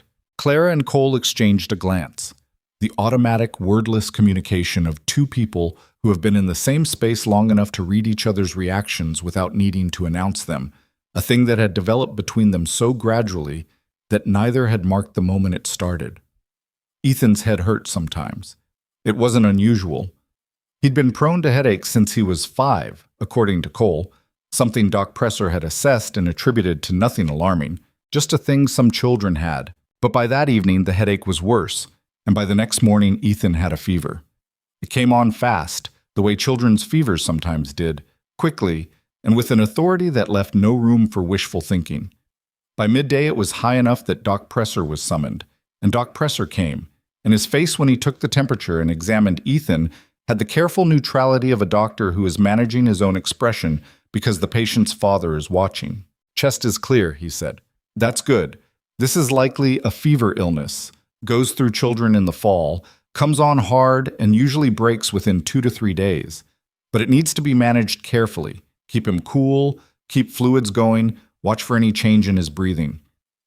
What kind of change? Cole asked. Doc Presser looked at him. Anything that sounds labored. Anything that worsens quickly. He paused. In most cases, this resolves on its own. I'll come back tomorrow morning. If anything changes before then, send for me. He left. Cole and Clara stood in the doorway of Ethan's room. Ethan was asleep, which was its own mercy. He'd been miserable and confused and unhappy about being confined to the bed, and sleep had taken him mid-afternoon with the completeness of a fever doing its work.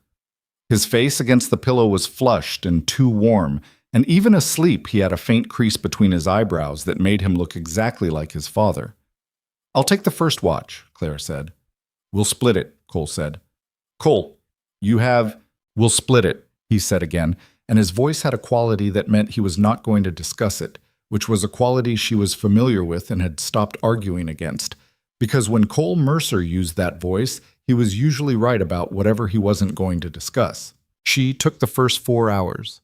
She sat in the chair beside the bed with a bowl of cool water and a cloth, and she applied it regularly, forehead, neck, the back of his wrists, with the methodical attention of someone who has decided that being useful is the same as being in control of something, when the truth is that you're not in control of anything and the methodical attention is the only thing standing between you and that fact. The room was quiet except for Ethan's breathing, which was regular, which was the thing Doc Presser had said to listen for, and she listened for it with every breath of her own. She thought about the years, about the specific cruelty of having been told he was dead when he was alive.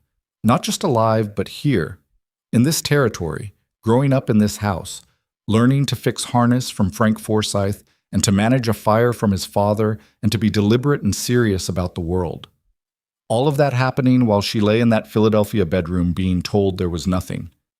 All of that happening in the years when she should have been in this chair. She pressed the cloth to his forehead and he shifted slightly in his sleep and muttered something unintelligible, and she kept her hand there, steady, present, until he was still again. "I'm here," she said very quietly. Not for him to hear, just to say it. Just to put it into the air of the room as something that was true right now and would still be true when he woke up. Cole came at midnight and she gave him the chair without argument. She stood in the doorway for a moment, watching. Cole with the cloth and the bowl, Ethan asleep, the lamplight low and steady.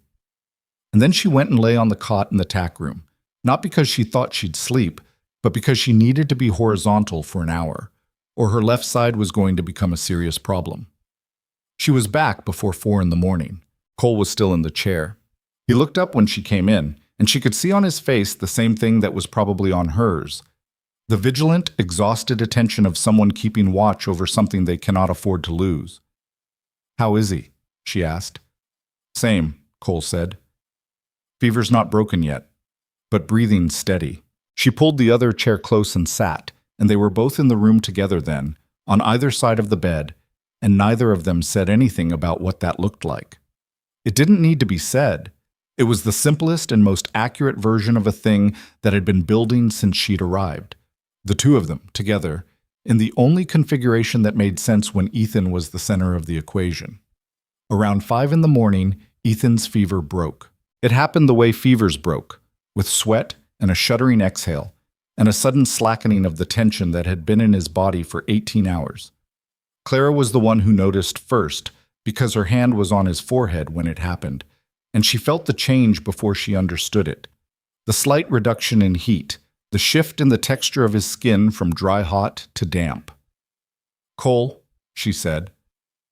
Cole was up from the chair before she finished the word. He put his own hand on Ethan's forehead. He stood there for a moment with his hand on his son's forehead, and his face did something she had never seen it do. Not in the days since she'd arrived, not in the kitchen conversations, not at the fence line or on the porch or reading Margaret's letter.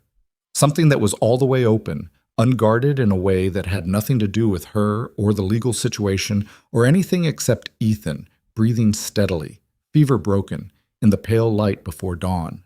Cole sat back down and put his elbows on his knees and put his face in his hands. Clara said nothing. She kept her hand on Ethan's forehead, monitoring the temperature, and let Cole have whatever he needed to have in the privacy of his own hands for a minute. Then he straightened up and looked at her. The lamplight between them was low and orange, and the room was very quiet, and Ethan was breathing normally, and Cole was looking at her with a directness that she hadn't braced for. "He asked me," Cole said, 3 days before you got here. He asked me if it was true that his mama was dead." Clara held very still. "I said yes," Cole said, "because that's what I believed." He paused. "I told him she was gone, and that she'd loved him, and that he didn't need to be sad about it, because she'd want him to be all right." He stopped. "I've been thinking about that ever since you came back, about the fact that I told him you were gone when you weren't, that he almost grew up believing that."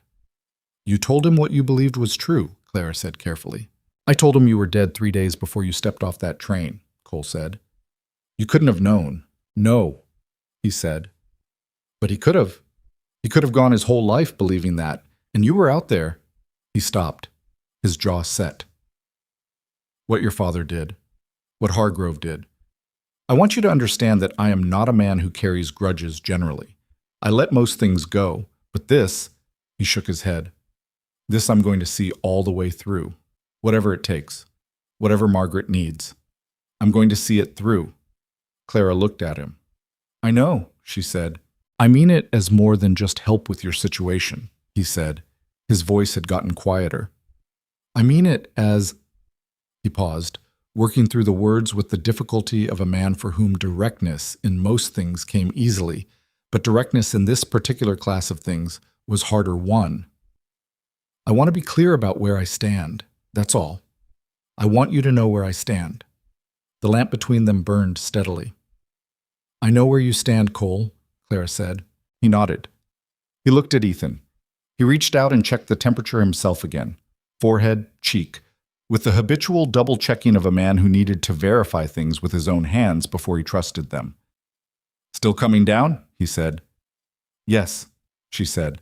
They stayed in that room until Ethan woke up at full morning, irritable and weak and very hungry, which Doc Presser said when he arrived was an excellent sign, because a child who wanted food was a child who was planning to recover. Ethan ate the broth Clara made and complained about the fact that it was broth and not actual food. And Cole told him that people who complained about perfectly good broth could eat nothing instead. And Ethan ate the broth and complained about it more quietly. Clara, refilling the bowl from the pot on the stove, felt something in her chest that was so close to ordinary that the ordinariness of it was the thing that undid her, briefly, while her back was to the room. A quick private moment of something that was too large and too simple to look at directly, which was the sensation of being in the right place and knowing it. She got herself together and brought the refilled bowl to the bed, and Ethan looked at it and said, "Is there brown sugar in it?" "It's broth," Cole said. "You don't put brown sugar in broth." "Why not?" "Because it's broth." "That doesn't answer. Eat the broth, Ethan." Ethan ate the broth. Clara sat on the edge of the chair and watched her son argue with his father about the merits of sweetened broth. And she let it happen, every word of it, the mundane and ordinary argument of a father and a 7-year-old who was feeling well enough to be difficult, and she thought that this was the thing. Not the court filings or the federal complaint or the document from Kansas City, not the confrontation in the yard with Garfield or Margaret's letter or any of the large dramatic machinery of the past 3 weeks. This was the actual thing she had been fighting for. This room, this morning, this argument about broth. 2 days after Ethan was fully back on his feet, a second letter came from Margaret.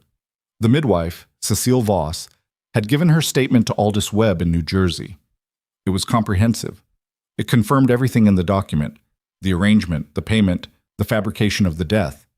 She had named specific dates and specific people and had done so in the plain, unadorned language of a woman who had been carrying something for 3 years and was placing it down with both hands. Simultaneously, the federal investigator in Cheyenne had found the financial instrument connecting the third holding company, the largest one, the one that held the 2 parcels bordering Cole's ranch, directly to Hargrove's primary bank account in Philadelphia through a series of transfers that a bank clerk had apparently recorded in standard notation and then filed without realizing what he'd filed.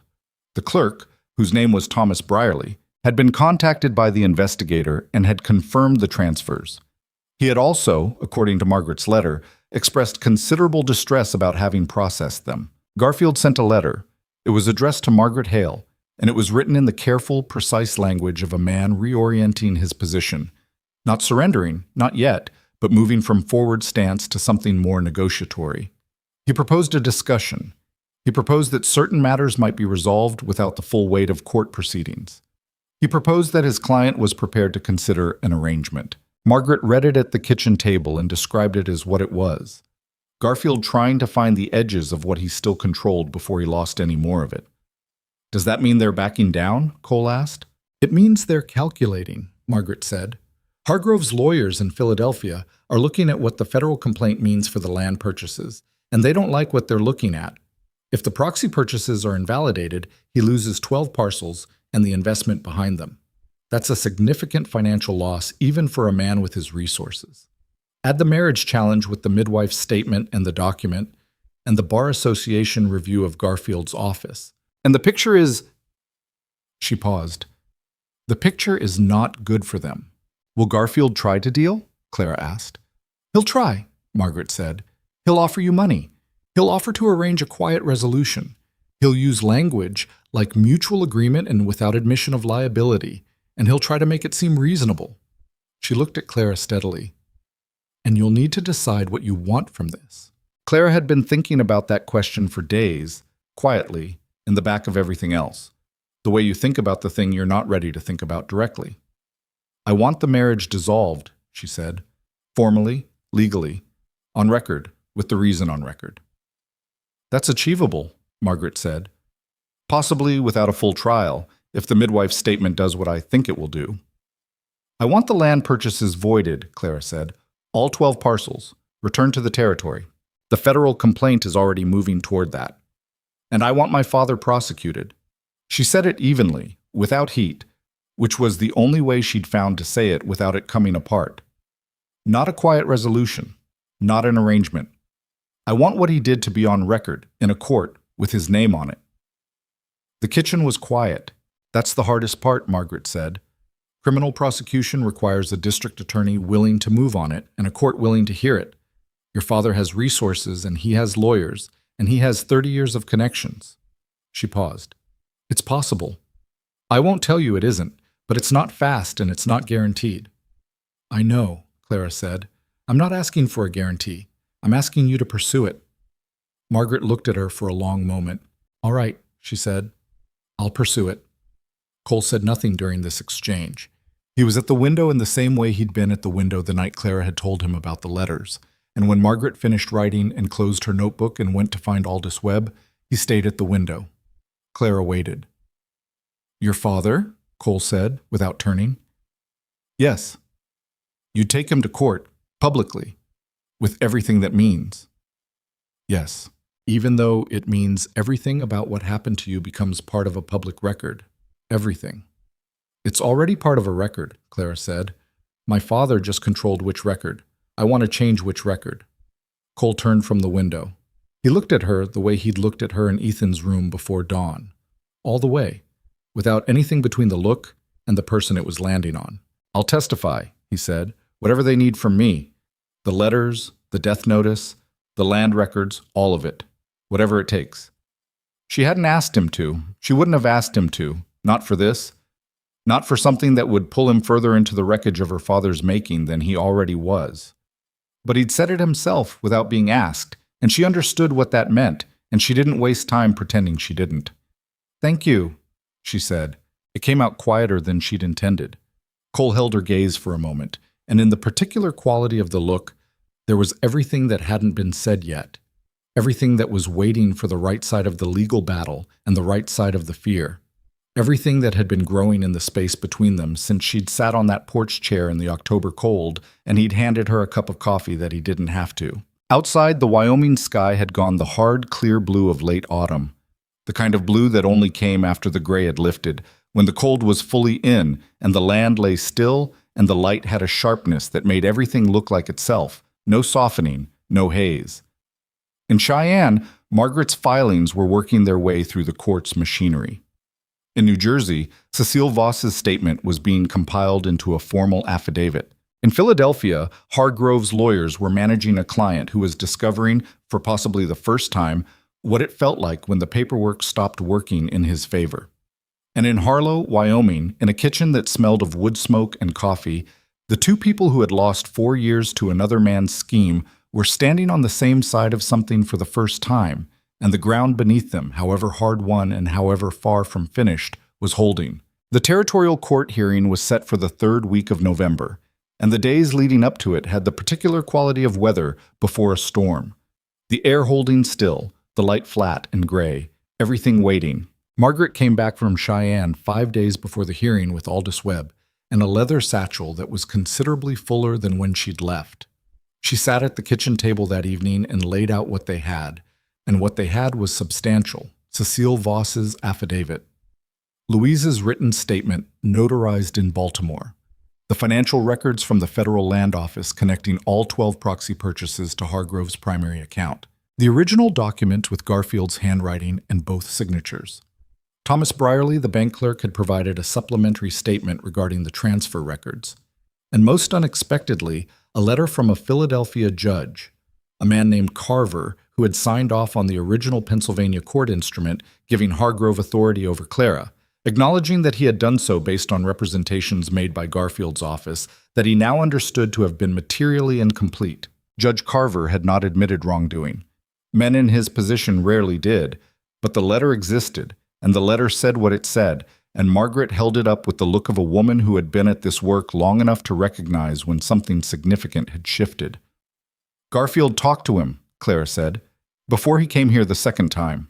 "That's my read," Margaret said. "Garfield is trying to manage the exposure from his end. He's putting distance between himself and the worst of it before it becomes impossible to do so." "He's protecting himself," Cole said. "He's protecting himself," Margaret agreed, "which means he's no longer fully protecting Hargrove, and that means Hargrove is going to feel it." Clara looked at the letter. She thought about Garfield, the precise, methodical man she'd known since childhood, the man who'd written the death notice for a living woman in the tidy, indexed handwriting of someone performing a routine task. She'd spent some time over the past weeks trying to understand Garfield, not to forgive him, just to understand, because understanding the shape of a thing was, in her experience, more useful than simply being angry at it. Garfield had done what he'd done because loyalty to a powerful man was the structure his entire professional life was built on, and dismantling that structure, even when the powerful man proved to be what her father was more than most people were capable of. She understood that. She didn't excuse it, but she understood it, and she thought that understanding it was part of what was going to let her walk into that courtroom and say what she needed to say without falling apart. "What do I need to do?" she asked. "Testify," Margaret said. "Tell it exactly the way you've told me. The sequence, the facts, the specific details. No drama, no performance, just the truth in order." She paused. "Judge Beaumont is going to ask you things you'd rather not answer in public. Answer them anyway. Everything that happens in that courtroom is happening in the record, and the record is what outlasts everyone in that room."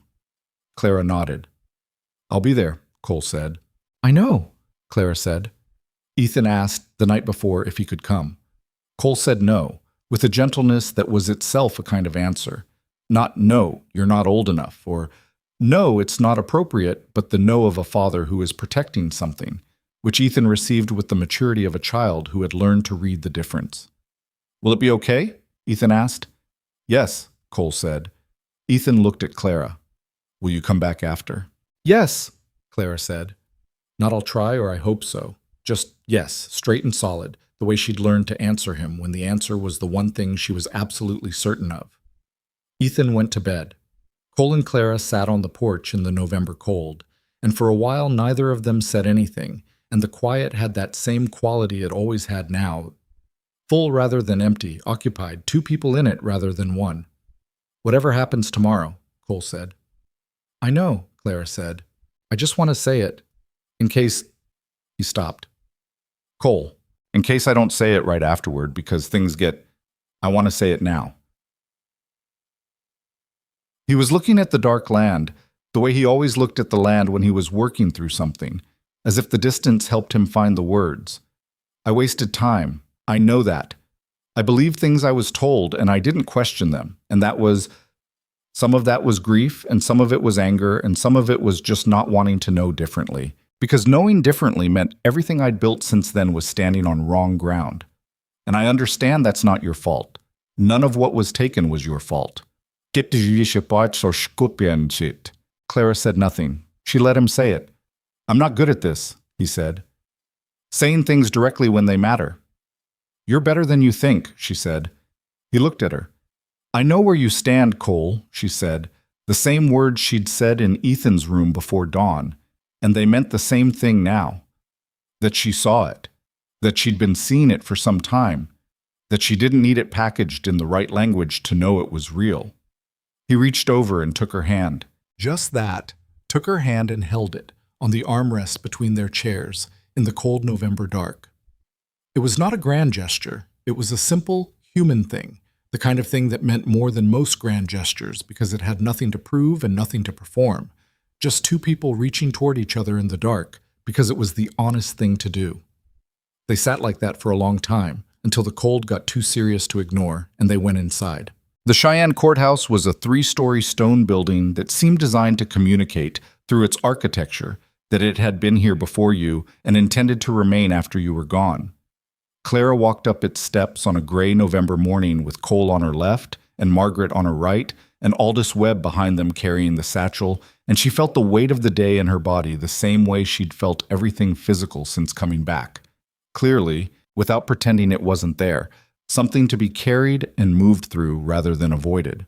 The courtroom was fuller than she'd expected. Margaret had told her there would be observers, that a case involving a federal land fraud complaint and a marriage dissolution on these grounds was not a routine proceeding and would draw attention from the legal community in the territory.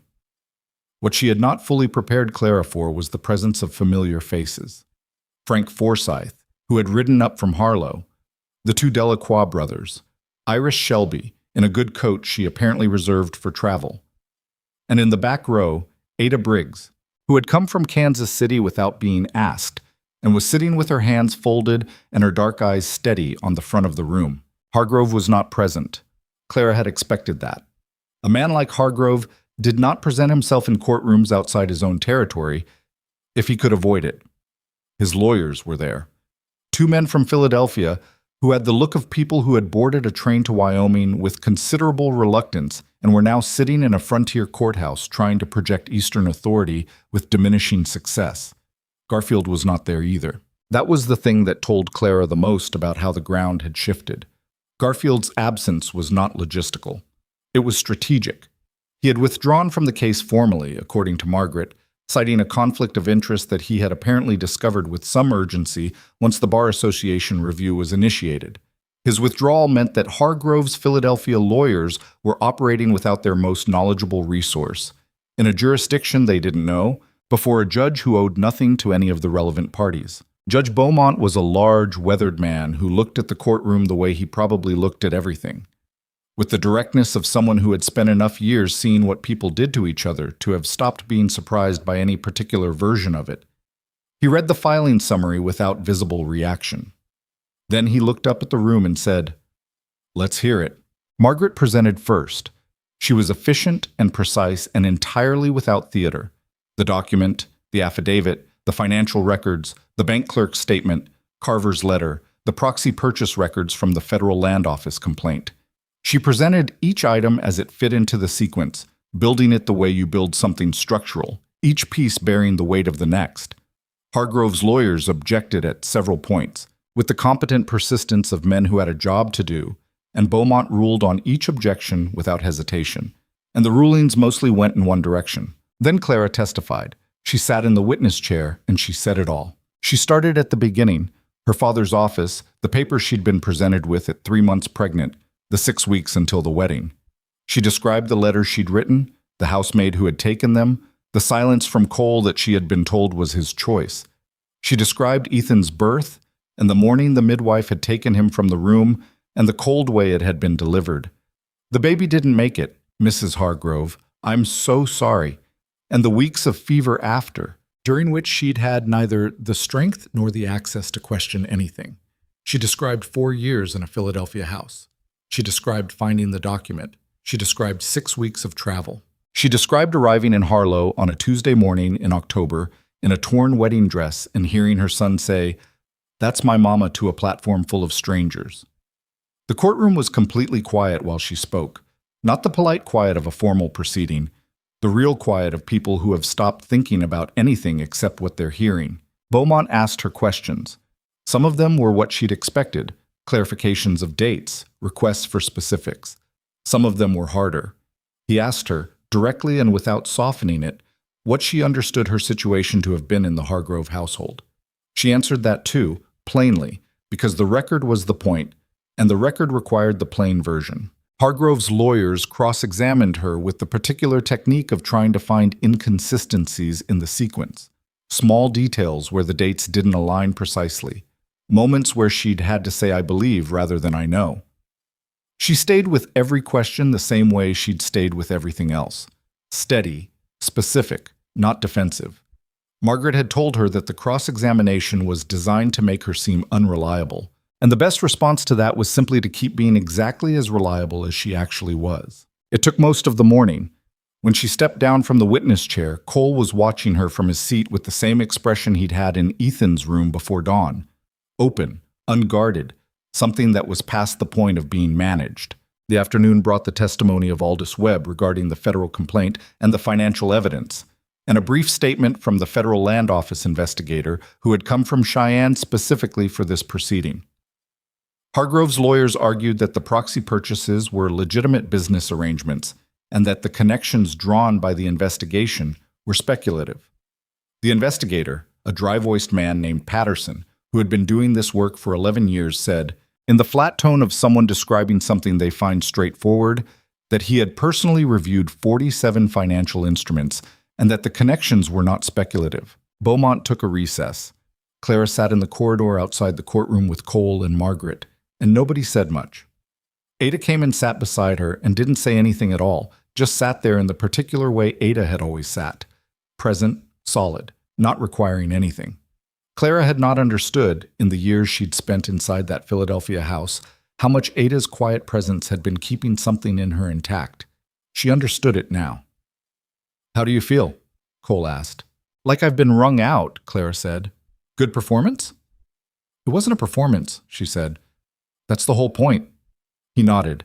His knee was pressing against hers where they sat, and neither of them moved away from it. Beaumont came back after 40 minutes. He ruled. The marriage between Clara Bennett and Douglas Hargrove was declared invalid, the dissolution effective immediately, on the grounds of fraudulent arrangement, coercion, and material misrepresentation to the court that had issued the original instrument. The ruling included specific language that Margaret had requested and Beaumont had agreed to, stating on the record that Clara Bennett had not entered the marriage willingly and that the arrangement had been constructed without her informed consent. The language was plain, and it was final, and it was, as Margaret had said, what would outlast everyone in that room. The 12 proxy land purchases in Cutter County were referred to the federal court for final invalidation pending the completion of the Land Office investigation, which Patterson confirmed would conclude within 60 days. The parcels would revert to territorial ownership and be made available through legitimate process. Regarding the criminal matter, her father, Beaumont noted that his jurisdiction was civil and territorial, not criminal, and that he could not rule on it.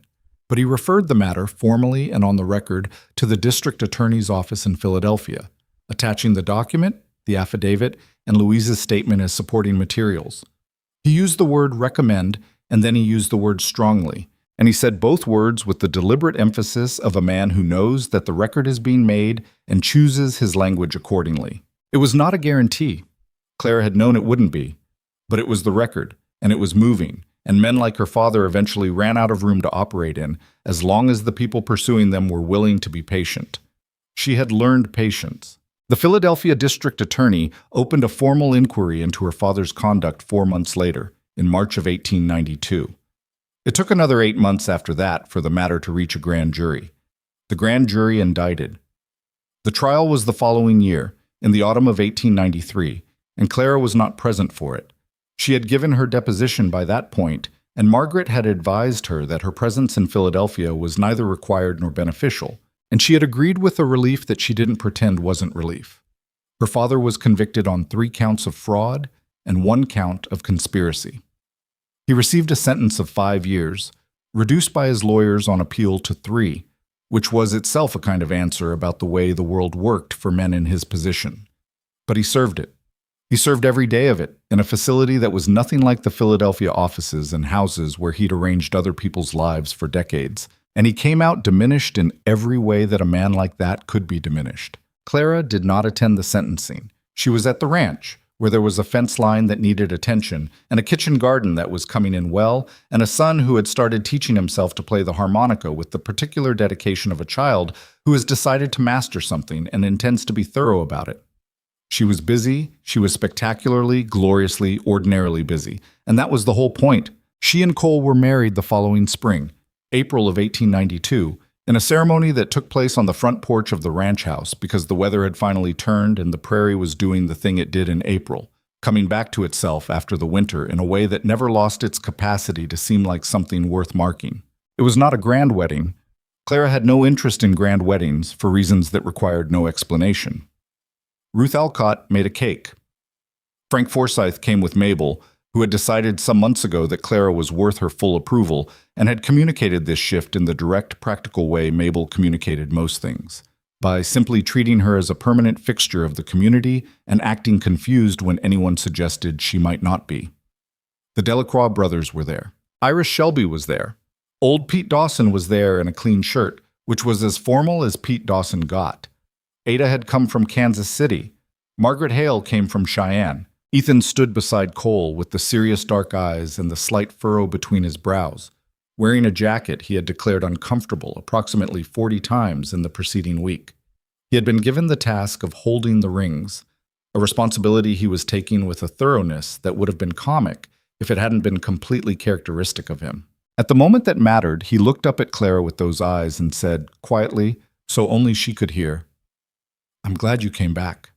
Clara looked at her son. She thought about the platform in October. She thought about the tin box on the shelf, and the letters, and the long flat years of absence, and Ethan's face saying, "That's my mama," to a crowd of strangers, with the certainty of someone who recognized something they'd been missing without ever having been able to name it. "Me too," she said. "Every single day." She meant it as plainly as she'd ever meant anything. The ranch grew over the following years in the way things grew on the frontier when the people tending them were willing to work for it. Not explosively, not with the dramatic speed of a story, but incrementally and with the kind of solidity that came from knowing exactly what you were building and why. Cole expanded the herd.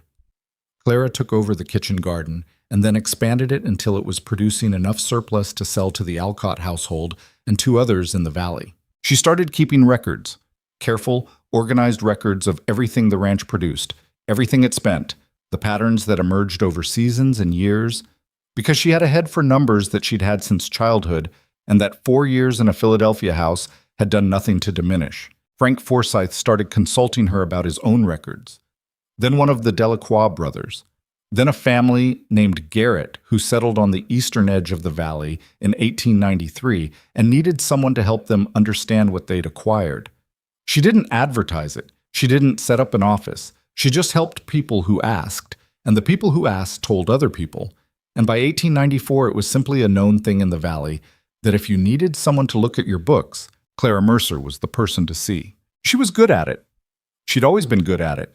She'd just spent a long time in places that had no use for what she was good at. Ethan grew up. He grew up serious and practical and occasionally capable of a humor so dry it took a moment to recognize. And he inherited his father's way with land and animals, and his mother's way with numbers and organization, and these turned out to be a very functional combination. He asked, at 9, about the full story, not the version he'd been given in pieces, but the complete one. Clara and Cole sat down together and told him, in the way parents tell children difficult truths when the child is ready to hear them, straight, without softening it into something unrecognizable, but with the context that made it a story rather than just a wound. Ethan listened to all of it. Then he said, "Your father went to prison." "Yes," Clara said. "Good," Ethan said, with a directness that was pure Cole and yet somehow entirely his own, and went back to the arithmetic he'd been doing before the conversation, because arithmetic needed finishing, and he was the kind of person who finished things. Clara looked at Cole across the table. Cole pressed his lips together against something that was not quite a smile and entirely a smile. She thought about that moment later, in the way she thought about many of the small moments that had accumulated since October of 1891 into what her life had become, not with the heaviness of significance, but with the lightness of someone who knows the value of a thing because they know what its absence costs. Here is what she had learned, and what she believed to the core of herself by the time the frontier had settled into something permanent around her, by the time the years had put enough distance between her and the torn wedding dress that she could look back at it clearly. The damage done to people by other people's schemes is real. It leaves marks.